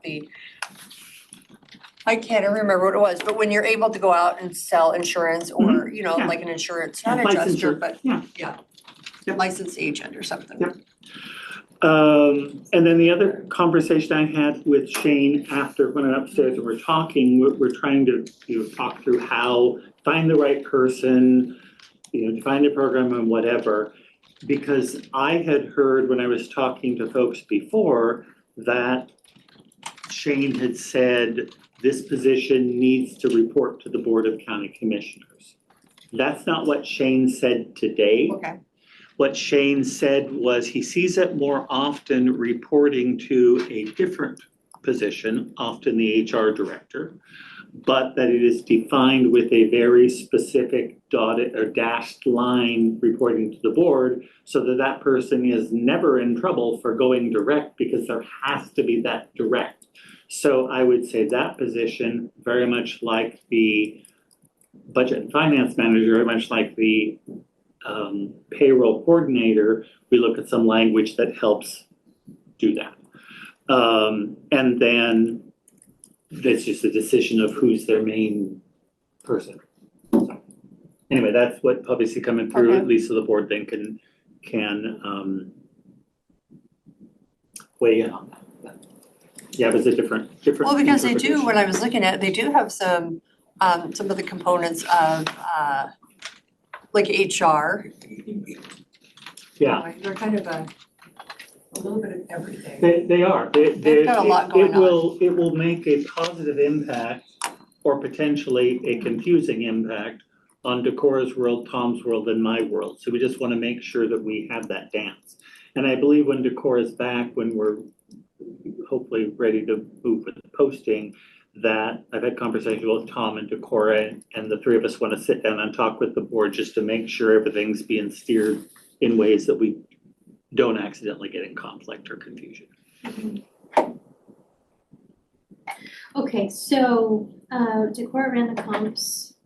Rob, do you want us to email this to you? Or I don't know if you're driving or.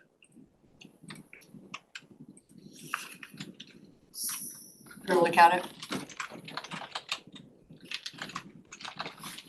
Out of band 19, we're assuming it would be exempt. And then she Oh, made right. some notes on what other counties, the reporting structure, their degree. and then whether it was exempt or not. So something for the board to look at there.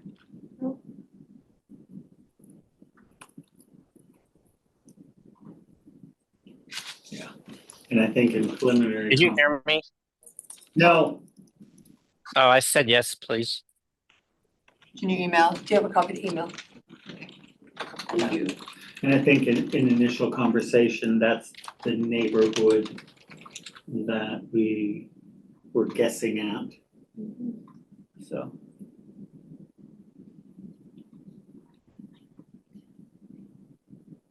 Maybe it's coming.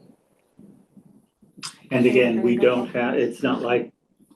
So some it reports to the HR director, some to see, Yeah. Chelan County.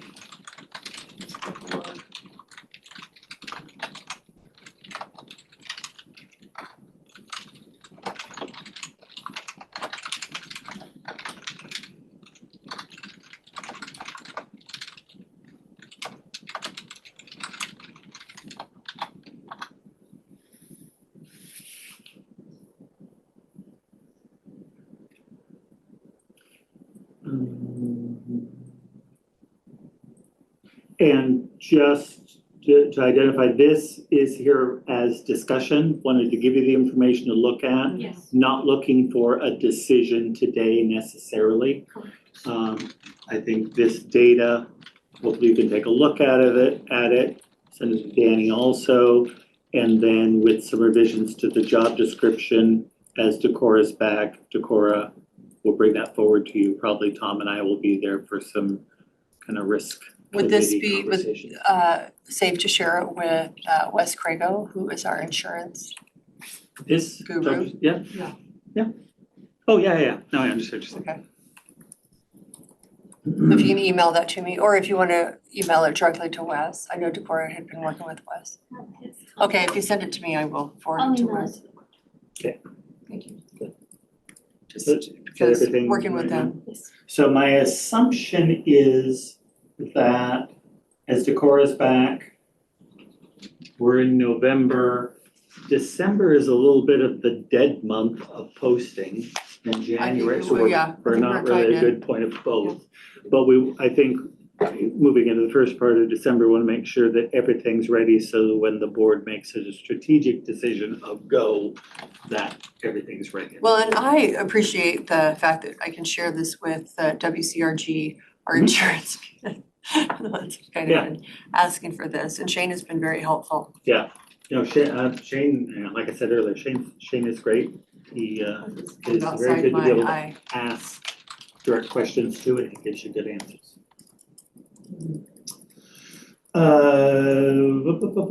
I'm gonna skip 7 for a moment. Yep. And take care of 8, because then we'll have one in the executive session for 7, correct? Yes. Okay, so you got that. Okay, so renew, there was a discussion about, CNAs, and discussion came about with a bilingual stipend. I believe Dell talked to the board recently about that. In looking at the comps, Dan had found that we're under market for that position compared to other hospitals, clinics in our area. So before you is a comp review for CNAs, and Renew is requesting that the CNA position be reclassified to a band 7. So it's currently a 6. Currently it's a 5. Oh. Yeah. And because the board is going to consider paying at market value, that will factor in the bilingual component of that. So Dan was gonna verify with Dell that he wanted that as part of a requirement of the job description. That way we can kind of take care of both in one reclass. So it's highlighted 6, but you're recommending a 7? Correct. Okay. I just want to make sure. My 6. Just want to make sure. That's what the comps came out to. To 6. To a band, well, I'm just Oh, verifying. I was looking at, yeah, band 6, is what came out in the comps. I believe it was they landed on a 7 Okay. to do, maybe that was, So to fold in the issues of the bilingual. and because, given the 2.5% calculations. Shut up. No, I was trying to tap you. The 2.5 increase that is standard for the county, which is what that extra math is at the bottom. Okay, so that's 7, okay. So compared to a band 6, people would top out a lot sooner. Okay. So I I think the just wanna make sure. suggestion was a 7 so that people had room for growth. And do you mind sending this to Rob too, so he has it? And then. So do you want to start, do you want a decision right now on this? It did go through PMRT, so it is ready for board decision. Rob, are you okay? It did go through PMRT, I'm assuming this week, yesterday? Yeah.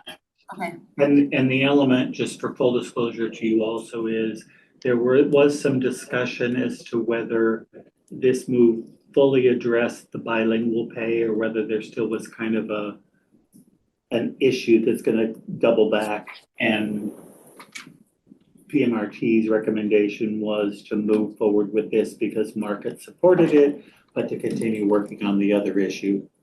And that's just giving the board prep that they may hear the topic again, and when they go, wait, we already signed something, we got a placeholder saying it may come back. Okay, so. You were talking about putting it into the job description, though. Is that for the future positions or That this one? is part of that where I thought Decorah and Gina and Dan need to have a conversation when they're all there, because the element then becomes one of, is it really required? If that person left, is Dell gonna post it requiring it? Because if we put it in the job description just to solve a problem, and then that person leaves and we pull it and it suddenly is not required, then that probably would be an indication we were not spending money wisely, which is where a stipend would be a better answer.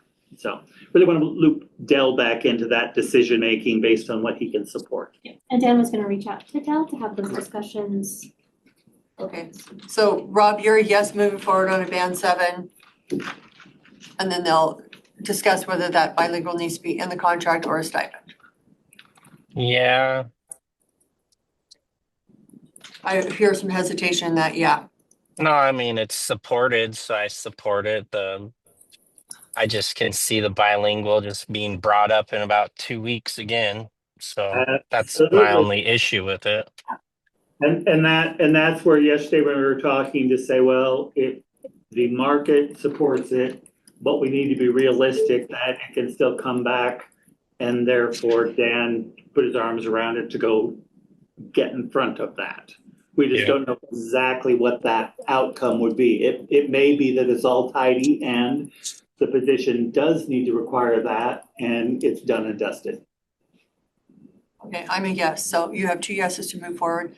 Noting that the bilingual pay, maybe you can meet to finalize the bilingual component of that. Executive session, how much time do you need? Well, we only have 5, so let's No. make We it can 5. go till, if you need to go We for 10. sometimes don't let them go to the bathroom. Do you need 10? I don't think you need to. Okay. So we have another executive session. Labor relations. Labor Bargaining relations, negotiations, which would be RCW 4230-144A from 151 to 156.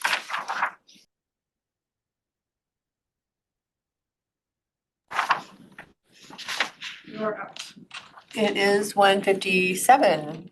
We are out of executive session and no decision was made. And that's all we had on the agenda. Thank you, sir, for being here and for helping me with the agenda. I appreciate it immensely. Welcome. You're not alone. You're ahead of your teammate. And thanks for bringing that situational awareness. Definitely think would be a opportunity to review how we have hearings. Yes.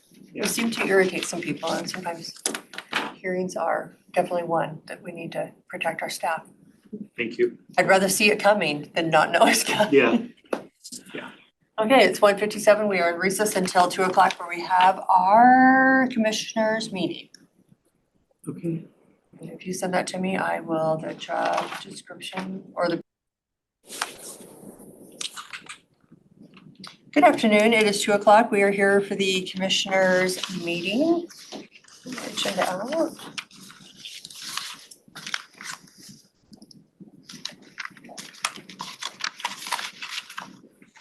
It is somewhere in here.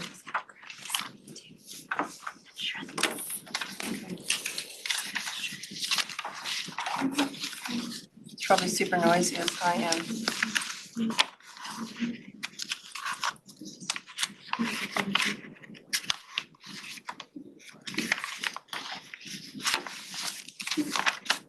Looking for my agenda.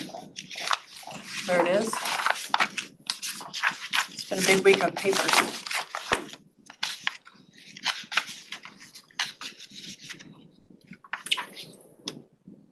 So we'll call the meeting to order. We have an open forum for citizen input, 3 minutes per person or 15-minute time limit. Have anybody that would like to comment? Caitlin, do we have anybody online? We have 3 call-in users, Jim, Cami, and Marlene. I have given you guys the ability to unmute if you have any public comment. Hi, this is Marlene. May I? Yes. I was wondering if you guys are aware of the public notice to the sheriffs. I'm not aware of a public notice to the sheriff's office, or is it the sheriff's office? Is it what? Is it to the sheriff or the sheriff's office? It's to the sheriff's, the county sheriff and all law enforcement officers as well, in all 50 states and all counties throughout all 50 states. If you open the chat, I can put this document in there for you. I'm so sorry, we actually don't utilize the chat for Zoom just because that opens up potential for a public records request. Okay. Would you like me to read it to you? Yeah, or you can email it to us. We can take email. Yeah, you can do email. If you email, it's the commissioners@grantcountywa.gov. And that email is located on the commissioners, like on the county website, on the commissioners page. Or you can go ahead and read it. We do have a minute or two left if you'd like to read. It says notice to County Sheriff's October 8th, 2024. Land law has been declared throughout the United States as of October 5th, 2024. This means that you must now enter upon the peacekeeping office of County Sheriff, and it signals significant changes to our own authority and the law you operate under. As a county sheriff operating on the land and soil jurisdiction of this country, you are the highest peacekeeping and law enforcement officer within the county borders. 2, you are indemnified and hold state immunity. 3, you directly outrank all federal personnel and agency employees. 4, you directly outrank all state trust employees. 5, you are empowered and required to protect the people of our country and their assets. 6, you may deputize as many Americans as you deem necessary. 7, you are advised that there are no federal eminent domain rights. 8, if a properly constituted state legislature acting prior to 1860 has not specifically granted land to a federal entity for public purposes, federal personnel making claims to own or control land within our county are guilty of international trespass, false claims, and conspiracy to defraud under color of law. 9, any federal personnel offering to encumber, delay, or restrict civilian rescue and recovery efforts must be arrested Any federal personnel confiscating disaster relief supplies must be arrested. Any federal personnel failing to render immediate aid and assistance must be arrested, shot, or hung on the spot as the situation demands. Escalation of force protocols are authorized. Use of deadly force is authorized. By the United States of America, Anna Maria Reisinger, fiduciary for the United States of America. And she wrote this on October 8th. Okay, 2024. Okay, do you mind emailing that to us so we have a copy of it? Sure. Okay, thank you very much. You're welcome. Have a beautiful day. I'll be on. Thank you. Any other public comment? And Caitlin, we will be getting a email of that if you just put it in with the minutes for the public comment.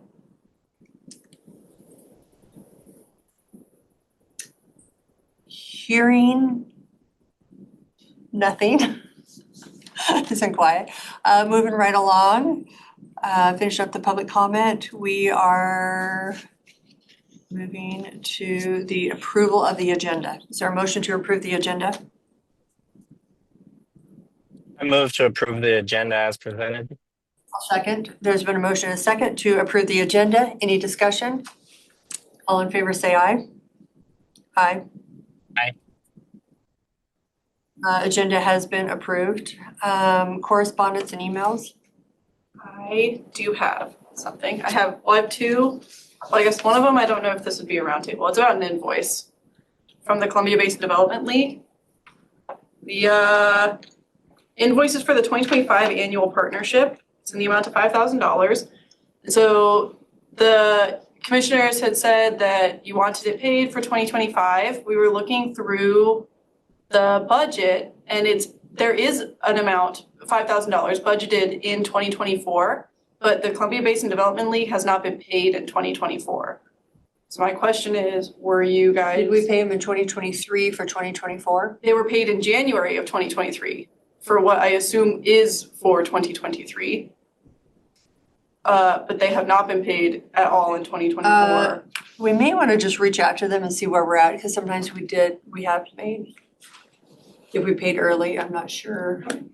I can do If that. they put, on the, did they put the amount on, like the voucher, what year it was for? For this invoice, it says for the 2025 annual partnership. We just noticed in the budget that the line, it was budgeted in 2024 for $5,000. But from everything that we've seen, they have not been paid for 2024. I can reach out to them for sure. And just see, kind of see how And then we're just lagging a year behind or a year ahead. I also just wanted to quickly bring up, I emailed all of the commissioners and Rebecca.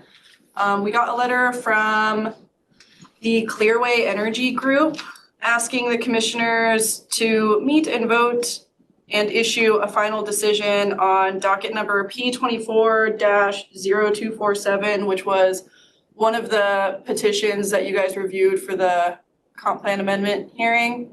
So like I said, I forwarded this to Rebecca for her review. I printed out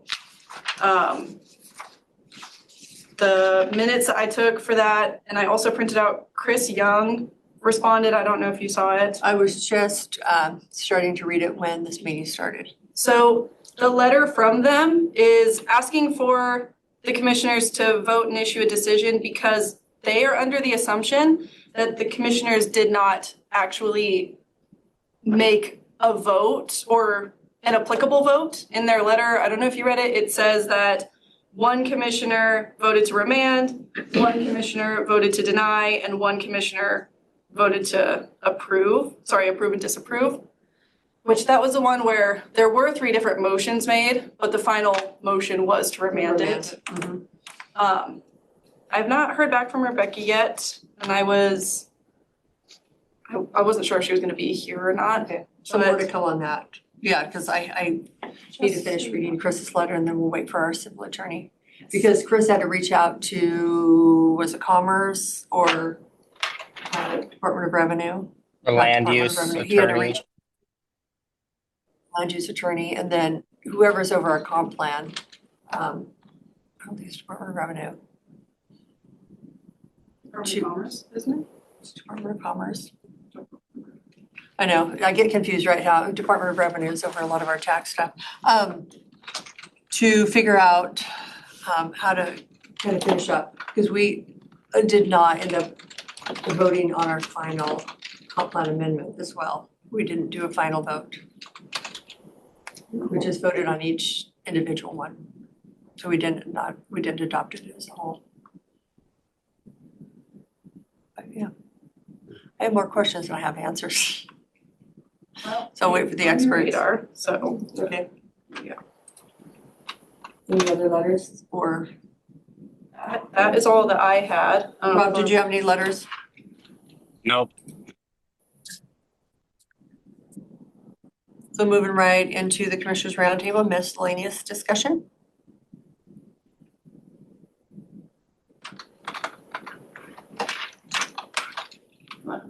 Okay. My miscellaneous discussion would be number one, we have a walk-on for the comp plan ordinances update, 9 ordinances and 1 resolution. And the clerk's office has a letter and for the overtime because of the state glitch and software glitch. And so Kim Allen was asking for to allow overtime. So we have 2 walk-ons. I believe they're in front of us. What is that first walk on you said? Resolution for the comp plan ordinances. We have 9 ordinances and 1 resolution from our comp plan amendments.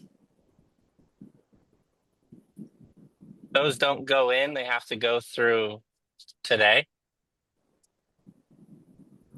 They didn't go through by voting for them? We have to adopt them. Okay. The ordinances update. You just said resolution on the comp plan ordinances update for the 9 ordinances and maybe the resolution. The resolution, from what I saw, I believe the resolution says the decisions that were made by the commissioners. So like the ones that you guys chose to remand, it does say that you voted to remand them. Should we hold that? Well, if it's a walk-on, it deems, I don't know why it's a walk-on and not a. Jim's. This is one where Jim did not have it ready by the time of the hearing, so he needs to get it off to the state ASAP. So he's requesting it a walk-on today. Okay, thank you, Barb. That would be the reason. Okay. Anything else for roundtable? Okay, I'm looking for a motion to approve, just as a walk-on, at number 3, the application for Crossroads. Danny requested that be held before he left. And number 7, contract with Jim Potts to hold until December. So I think that was the only request that Danny had made. Danny did have, I have it marked down, he had wanted an explanation, like further explanation about number 14, the request to sell the trash compactor to Grant County Solid Waste.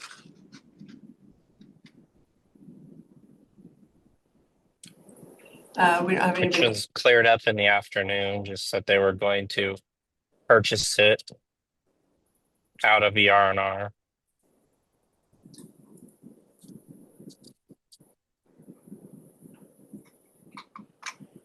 Okay, I think that was the only, so what I'm looking for is a motion for 1 to, looking for a motion 1 through 18, holding number 3 for the Crossroads and holding the Potts and Associates contract.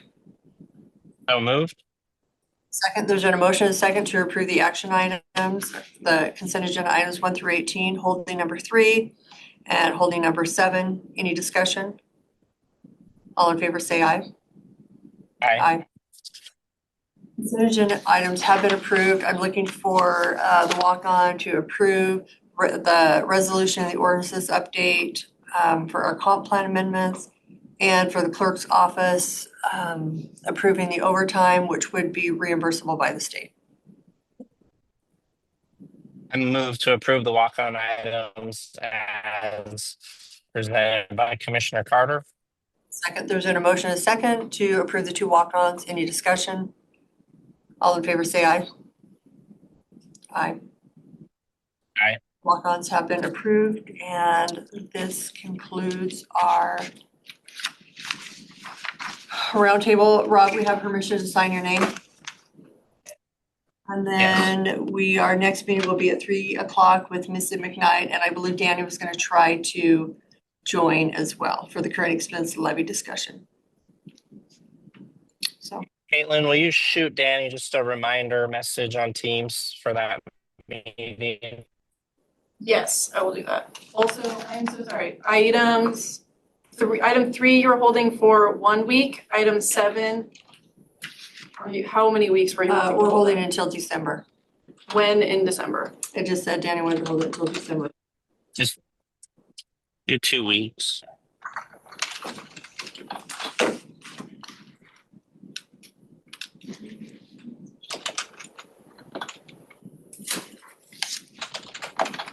Let me get that stamp ready.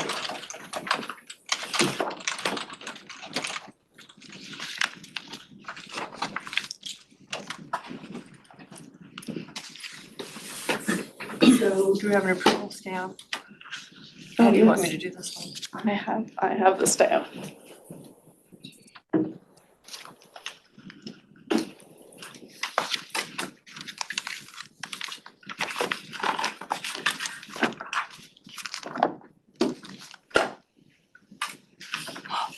Just hit that.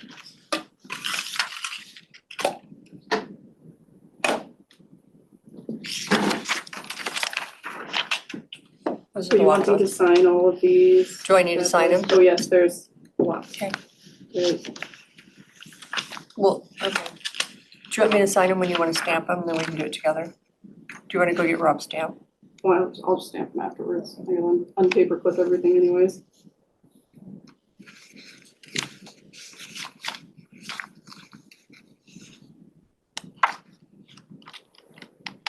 It's on the second page, the third page. I'm just gonna sign my name real to expedite these things. Did you still want this? No. I turn it on here.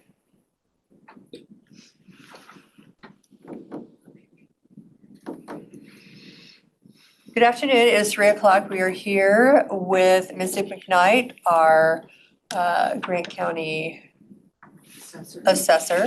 We're going to talk about the 2025 current expense levy. We have Daryl Pheasant, our treasurer, here as well. And we don't have another commissioner, so let's hang tight. This meeting is being recorded and will be on YouTube at a later date. And Commissioner Jones is online. So it's popped on. Okay, thank you, Rob, for joining us. Do you know if Danny's going to join us? He had said he was going to try, but I don't see him online yet. All right. Okay, the 3 scenarios. Well, actually, we have like 5. I think Barb was the one that emailed these to us. No, was it Missy or Barb? I believe it was me. I was thinking.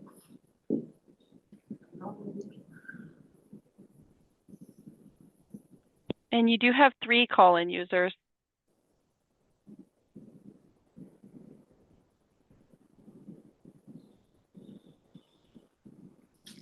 Look at this. I'm gonna say it was Sunday night.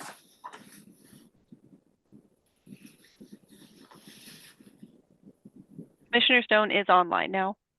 All 3 commissioners. Okay, Missy, you wanna just go ahead with the presentation? I'm looking for my numbers right here. I was just here to run scenarios. I mean. Okay, what is? You guys asked for basically 3 scenarios with 2 different ones built into each. Okay. You wanted the, Let's start with number 1. We'll call it number 1. just taking the 1% from last year.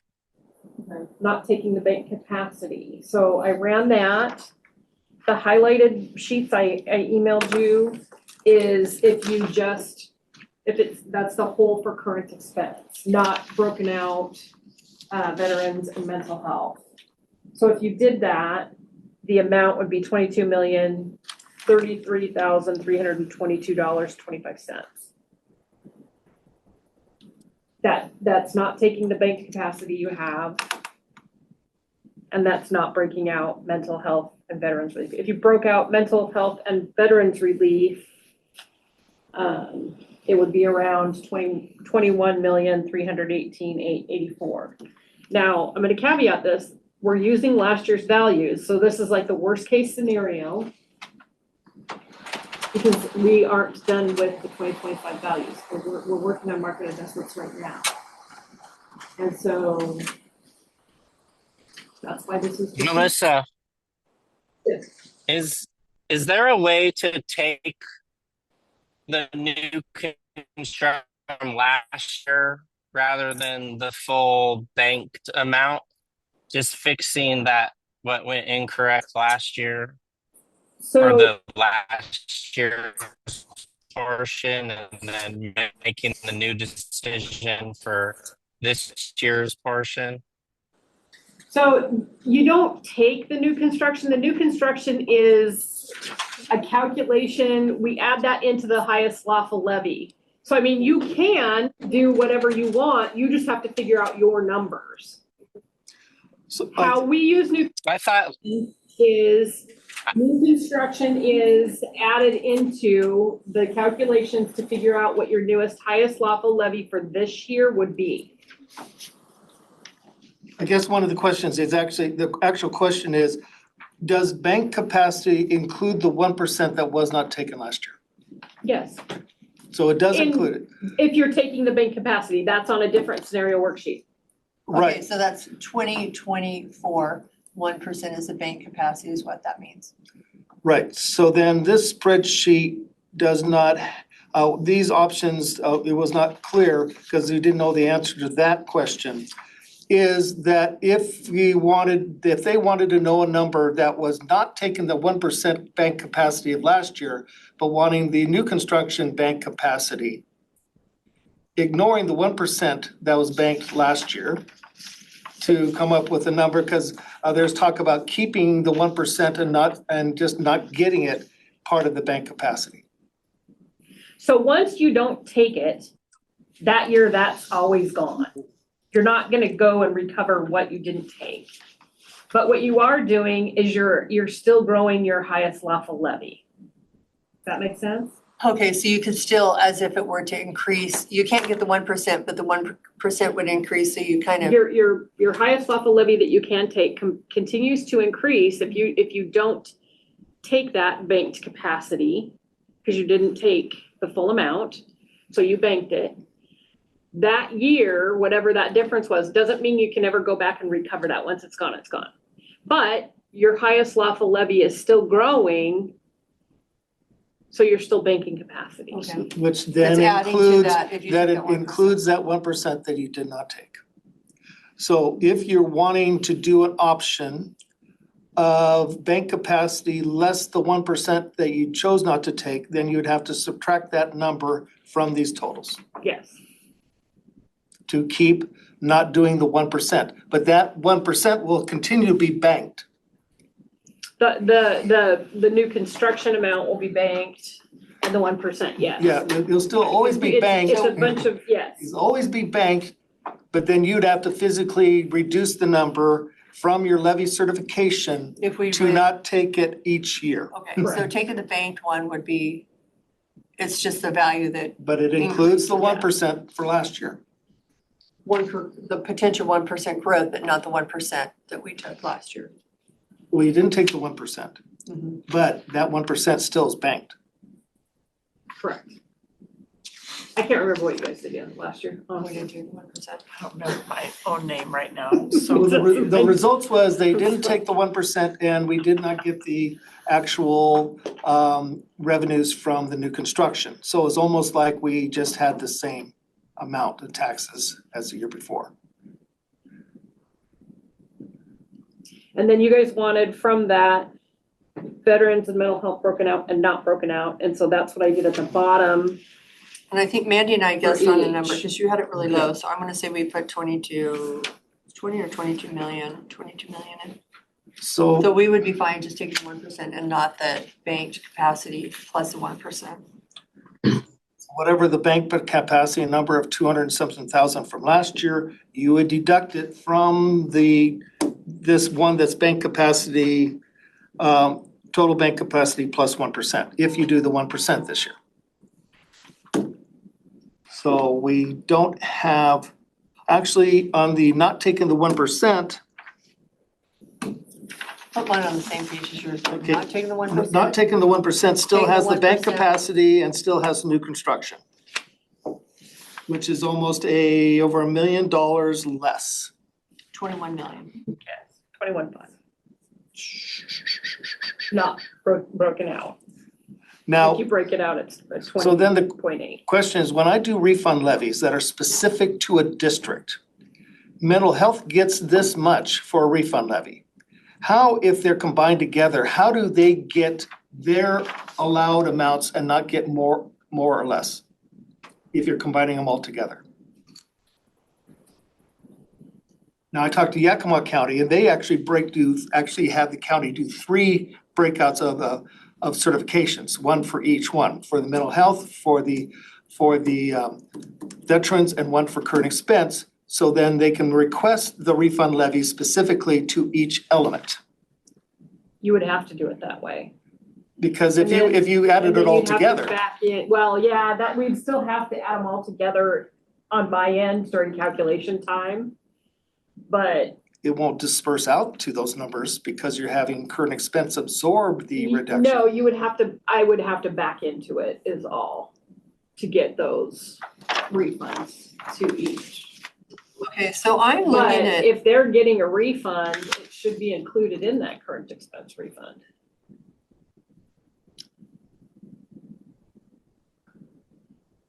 Well, I break out the numbers between all 3. So this one you want to Right. see? If you wanna pass that And down. that's what I sent to the taxing districts. They're not entitled to more than that. So Correct. Rob, But I can't do anything about if they ask for more. I do have to do it certified. Rob and Danny, do you recall what we put? We changed some numbers for, Daryl had some, I want to say 18 million. It was really, really low. Do you recall? It was either 20 or 22 million we put into our budget. We changed the taxes. I So think you put 21. 21? Mm-hmm. I have it in my folder that's sitting there at my computer. So right now, yeah, and 21. Can I interrupt just for a second? I have to go to another meeting, but what I'm hoping for is that we don't have to raise taxes, property taxes on people this year, but take all the income we can, on bank capacity or whatever, but not add 1% to just plain property taxes. So I'm gonna leave it there, and whatever you deal with that, I'll trust you, but I have to go to another meeting. So the closest spreadsheet would be Melissa's one that says not taking the 1% and then subtracting out last year's 1%. So we'd be at. But that would mean. Well, no, what I heard him say is saying take the bank's capacity, but not the 1%. Right. Which is a scenario that was not given to me to run. But that would be, honestly, it would be, the bank's capacity would be your 22,694, 166,93. I don't know. And then you would just subtract out the 1% from that. Because that is your bank capacity. Can you see if Mandy can just come join us? Yeah.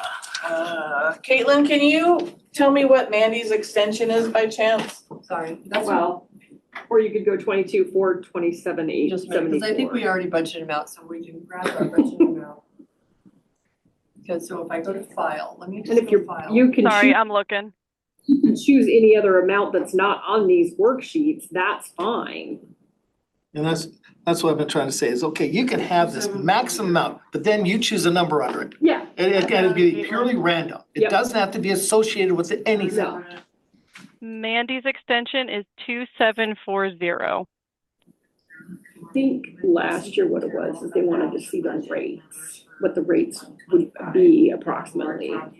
They were married to a rate. Taxing districts get married to a rate that they want to see.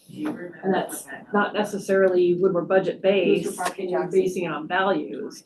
Your rate is gonna, it can go up, it can go down. Okay, 22 million for property is what we put in the budget. So, and that's Okay, the thing what I is, thought, but 22 million, this is only, of course, talking about the amount for next year. Thank you, Barb and Amount for Mandy. next year also means delinquent tax collections as well, and REC that we're getting as well. That's a big amount of. If we don't take the, 26 the last year for us. if we don't take No, the 22 like million, 27 or 28. Okay. we put in 22 million, so we had 1.3 million basically for any new hires, any salary adjustments that need to happen. So I feel that, Robert was 22 million, not 21 million, we just called Mandy. We're gonna have to take the 1% or, You can choose whatever you want. yeah, It's but we'll be 22 million. $450,000 short if we just not taking the 1%. We'll be 21,551. So we just need to be at 22,000. So- 22 million. Yeah, that one, 22 million. Was the new construction value removed from your new construction number? We get it this year, don't we? Have not been able to extract that yet. Okay, I had to stop and work on values. because the Port District got a number of over 4.7 million that you sent to them. That was the new construction. That was just new construction in their district. That wasn't, Oh, that wasn't associated with TIF? no. Because I have not extracted that information. Oh, so which is my current expense, 21. And they misinterpreted that. Okay. Okay, because mental health, so I need to look at the bottom line here. Well, this is assuming you want to use those rates that you Okay, do not so- have to use. So when you pull out mental health and grant integrated service or renew and veterans, so we need to be looking, we need basically 22 million. So we need the taking the bank capacity in 1%. We need the 21 That'll get you 21.9. 979, or we cut back Plus to- delinquents. Now, the delinquents is on top of this, because this is only for what we're collecting and trying to collect for next year of just 25. So if your goal is 22 million, then we have about, for REC alone, we have about Well, $400,000 of that money that's being paid in delinquents just for REC at the end of next year. Then you have all the delinquents that are on top of this. So that number probably would be all a total of like 22.5 or 22.6. So if you say this number, this 21,979 number, this is taking bank plus 1%. mhm. And what'd you say REC was how much coming? Well, no, when they pay, we get around 300,000 out of that because we get the state school and we get the current expense total out of those. And then we get $420,000 of interest on that payment. Okay. So if you're not taking, so this number is including bank capacity. Which number? That's $1 million less. Not taking the 1%? Not taking the 1%. No, so that would be. Or is that the one you haven't done yet? No, that's, I believe.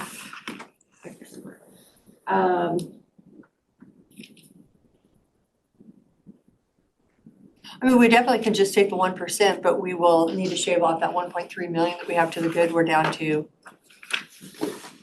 take off 800,000. We'll have 800,000 for salaries and.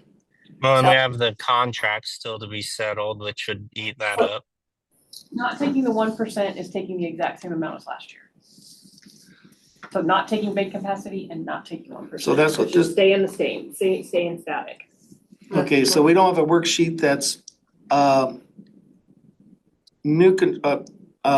taking bank capacity And not taking the 1%. and not taking 1%. No, because they didn't tell me to do that. Okay, so we don't have I that did number. what they wanted, the list. Yes, I gave you a list. And the one, but then again, first thing is you have the 1% number in here. Okay, so then when I have to do my calculations, each section of the worksheet is for something else. So if you look at the amount at the bottom, it's gonna be the same that you got the last year. Which one? Which one are you looking Okay, at? so not taking the 1%, the 20,837,000, that's what we got in 2024, this year. Yeah, because if you look at the total amount certified by the legislative authority, that would be what they certified. That amount is the same of the actual levy that they received last year, which is the same at the bottom. That's not taking big capacity, not taking 1%, just staying static. But we could do a reduction with grant integrated service and veterans relieved. Yeah, they could be a lot less number over the years if we would have been prorating the reduction each year of the levy rate among all three. Well, so if we did, what would be the reduction? I don't know what's that.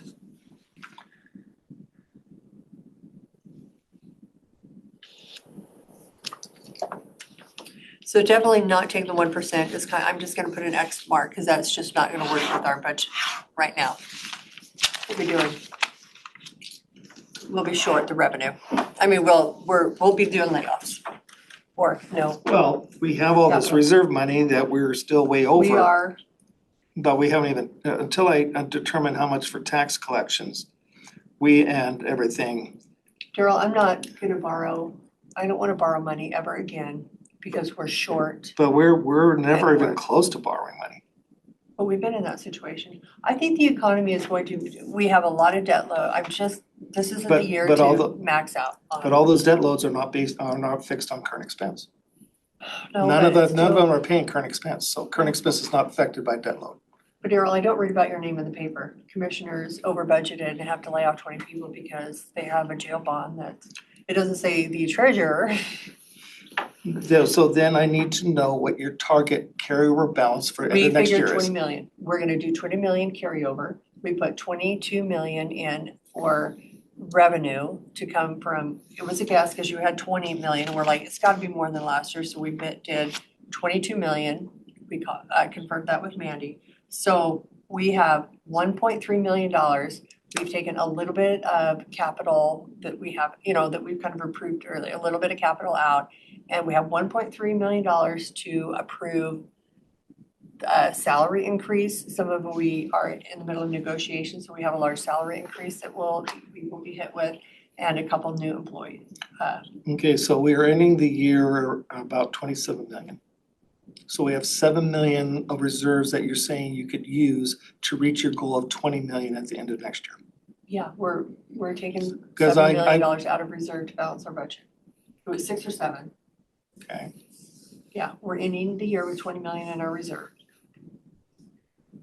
Which sounds like a ton of money, but when we'll have a $150 million debt load, we have a coroner's office. We have a lot of things going down. I'm not gonna whittle that down anymore. Maybe my other commissioners would want to, but I don't like it when we start scrapping for money. And that's why even though we started the year at 20 million, we're ending the year at 27 million. So we actually had a gain of $7 million this year. We have some big construction that's coming that Will add will be nice, but it's not gonna happen every year. We're not gonna have $200 million builds. Well, and you're gonna start feeling the tips too. Because you won't be getting those as they start building those out. So I'm fine with taking the 1%, which would be $21,318 for the banking, taking the banked capacity plus 1%, which would end up with $21,979. So we just kind of penciled in. Right, which would be a little bit less when the TIF new construction is taken out. A little bit. Yeah. Okay. But it doesn't come out in 2025, does it? Yeah, because because they started it in 2024, we used the 2024 as the baseline So values. So whatever new construction was done between 23 assessment year for 24 and the 24 assessment year for 25, which we're working on right now, that new construction you guys won't get that, but they get that. I'm working on extracting that right now, along with about 50 million other things. So if we do just the 1%, we have $800,000 for new positions and salary increases, or, the union negotiation. I don't think the new construction is gonna be a whole lot this year. So I don't think it's gonna be a huge hit to you guys. It's gonna be I would say, probably next new year construction year, because they're just building like crazy out there. And the next few years then you guys are gonna feel it. So Rob, if we do taking the bank capacity to 1%, we will have $1.2 million, roughly 1.28 million, 1.2 plus, for our salaries, any capital that we need, and labor negotiation increases. If we do just 1%, we will be at $800,000. And I think just our salary, our employee request is 1.1 million. And then we have Right, but what I've been hearing is everybody wants the bank capacity number, but she wasn't given that scenario to do a worksheet on. So there is. I did it with the 1% because that's what they told me to do. But yeah, you didn't do it without the 1%. So, but you can't do something you're not told to do.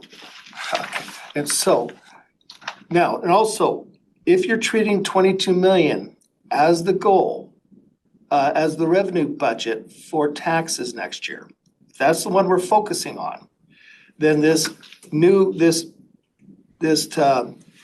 construction bank capacity plus 1%, that number's gonna be higher than 22 million.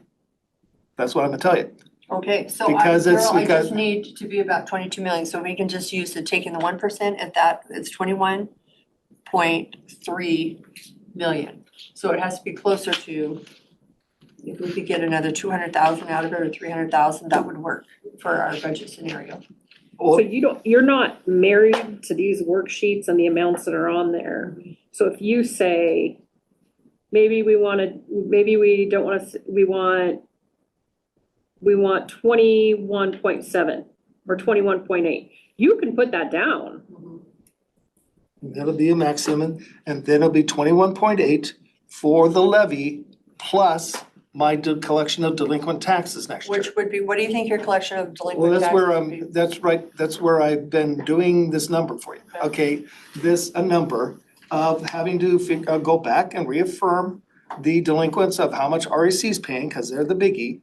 And then how much collections of hundreds of thousands of dollars for delinquent years that hasn't been collected to add on top of So this if you number. said it's 400,000 with delinquent with the interest, so that moves our 21.3 million to 21.7. No, I'm looking at this number right here, 21.7. I'm looking at the circled number, but that's what we get. The writing, the broken out numbers. On your page. What is your top? Taking the 1%. Taking the 1%, that is not now, what does it taking the 1% mean? Having a 1% And not taking bank capacity? It's 1% over what you received last year. And not taking the bank capacity. See, the bank capacity is a bigger number than the 1%. Yeah. Yeah, well, this would be the taking bank capacity, and then you said. No, that'd be this spreadsheet. Yep, it's right here.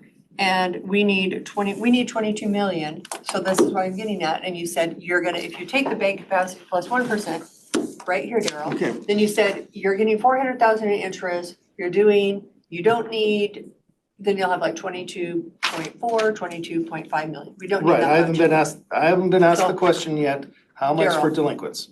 Daryl, new scenario, if we take 1%, current expense will get 21.3 million. We will have $400,000 for delinquent, which jumps us up to 21.7 million, and then maybe some other. I can live with that number. Okay, so you're asking to not take bank capacity. Possibly. I don't think we need to go after our voters for more than what, if we Okay, don't need it. and what levy rate do you think the results will be? Because this will reduce our levy rate, this one. It looks like it's at 1.11795. Right. And what we could have been last year is like 1.15. Yep, and that's if we take bank And capacity, it'd be but we were at 1.15. we're down to 1.09. Yeah, if we don't take anything, we're at 1.09, not taking the 1%. And again, as the values go up, The levy rates go the down. levy rates will go down. So I'm thinking if we get around our, So again, this is worst case scenario yeah, numbers. so I think we are, if we take the 1% over last year, so 21.3 million, it'll give us $800,000 to the good. Daryl has 400,000 for interest. I think that's the number we need. I don't think we need to get greedy with our taxpayers. Okay, so This is where I'm gonna put a start. is your expectations to have a lower levy rate or something close to the same levy rate? And I'm gonna tell you, don't get married to a levy rate. I'm trying to You're get married looking to at the revenue coming the in. amount, yeah, I'm it's looking at the budgeted amount. Don't I get just- married to a levy rate.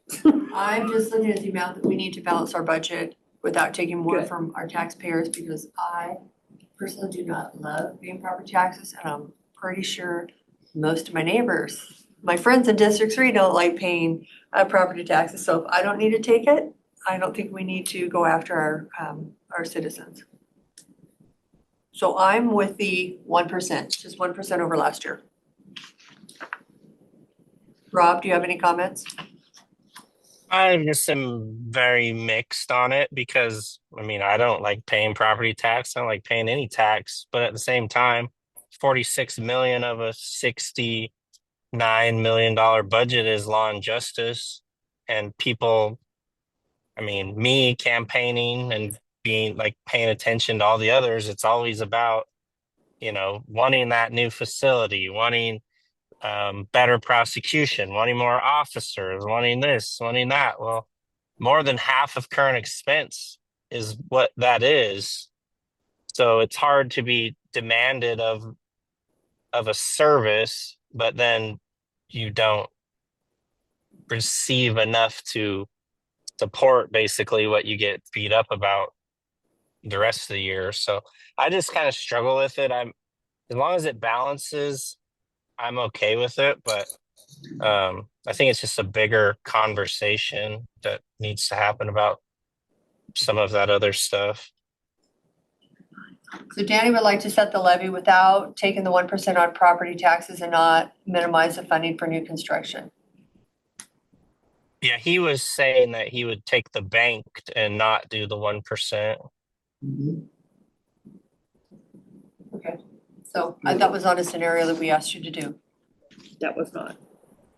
So, looks like we're supposed to make a decision today. So I can get the paperwork done. Okay. I guess if you want to have another meeting next week to talk about it Okay, again, well, we can put that let's- on the calendar.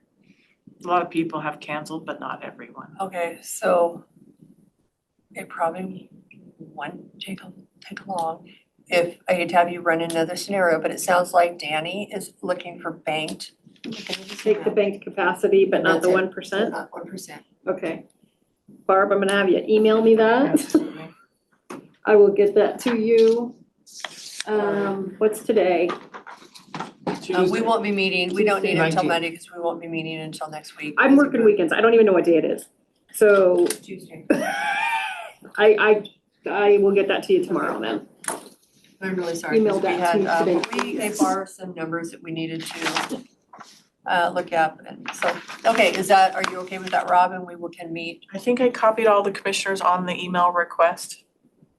Yeah, and I'll think about, I looked at other scenarios and I'll email Missy this evening and she can reply in the next few days. So take the scenario, taking the banked capacity, but not the 1%. Okay. Okay. And And then then Daryl, if you I'll figure could it out. let us, I guess, figure out what we're gonna take for, Delinquent taxes, yeah, not interest. penalties, so. I'll get a meeting scheduled next week on the So- calendar. if we can, yeah, if we need to balance our budget. Looks like we used, but we don't have to add new employees, we don't have to do the union negotiation. Okay, so we're not adding more sheriff's deputies then by this. The sheriff was not adding new deputies. We're in negotiations with the sheriff's office. And then we have some positions. We have, and I don't believe all the requests, the 1.1 million of new employee requests will not be, pretty sure we're not gonna. I thought that was a big portion of the $7 million gap we had. Because I wasn't. I believe their negotiations, the first year is in the budget. Their first year is in the budget, if it's voted on.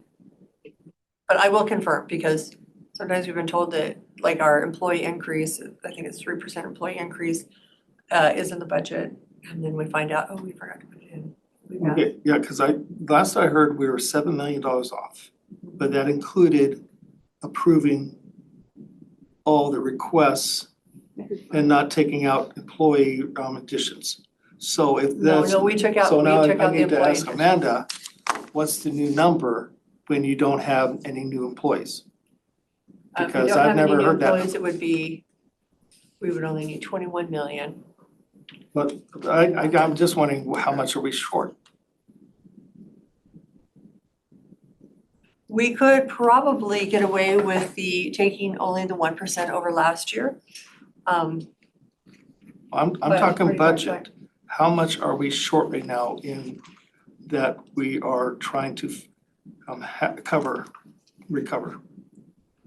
We put in 22 million, it gives us 1.3 million dollars for new employees, so I don't know. No, we don't have to do any employees, but we do probably need a risk manager and some other positions. There are a couple positions that we need. Are we doing the 1.3 million in? Maybe we only need 800,000, Daryl. And I will confirm that because the sheriffs, we have some unions that are, and when I say sheriff, we have some unions that are still negotiating. I don't know if that number is actually in the budget, and sometimes when we adopt one, we settle a union, it has a ripple effect and other salaries are impacted by that. So maybe that increases, but the others that it impacts is not. Okay. I'm not But talking maybe about taxes. 800,000. I'm not talking about taxes. I'm talking about budget. How much were we actually short? Now. 7 million. And that does not 6 now, million. because that amount shortage was when we are funding new positions. So now, I guess Amanda needs to tell us how much we short if we don't fund new positions. Because all I heard was 7 million and funding those positions. If we don't fund the positions, we're at 6 million. We don't need to, we can we would need. Some of those were reclassifications too, though. Not 22 million. Okay. All right, okay, because. And like I said, I don't think we're approving every single one.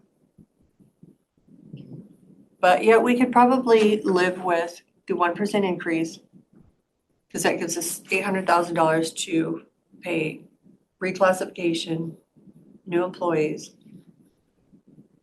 When you say, and just to clarify, when you say the 1%, are you saying with bank capacity or not bank capacity? Without bank capacity. Because we wouldn't get 800,000 more if you just take the 1%. I think she's talking about with your delinquent tax. Okay, so Daryl, let me, I don't know how to, we have our budget, Daryl, we have our budget.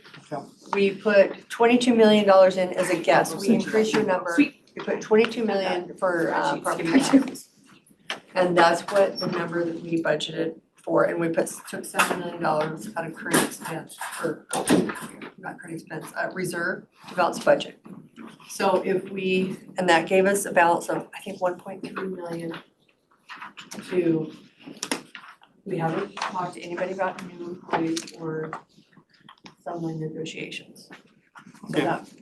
that all has to come out of that 1.3, but we don't need that much. Okay, to reach the goal of 20 million. Yes. Isn't 20 million the Yeah. target? Yeah. So if we actually have more money, than the 20 million based on your plan, We end up. then we can do more. Okay. More of a decision of paying for more of the costs that are being cut. So, but I just want to make sure 20 million is the target, That we're leaving in reserve. right? Mhm. Which is where we were at beginning of this year. Yep. And we still gained $7 million. Okay. All right. Yeah. And we'll work on that. Okay, it is 3:37. We are in recess until next week at Probably 8:30. 8:30.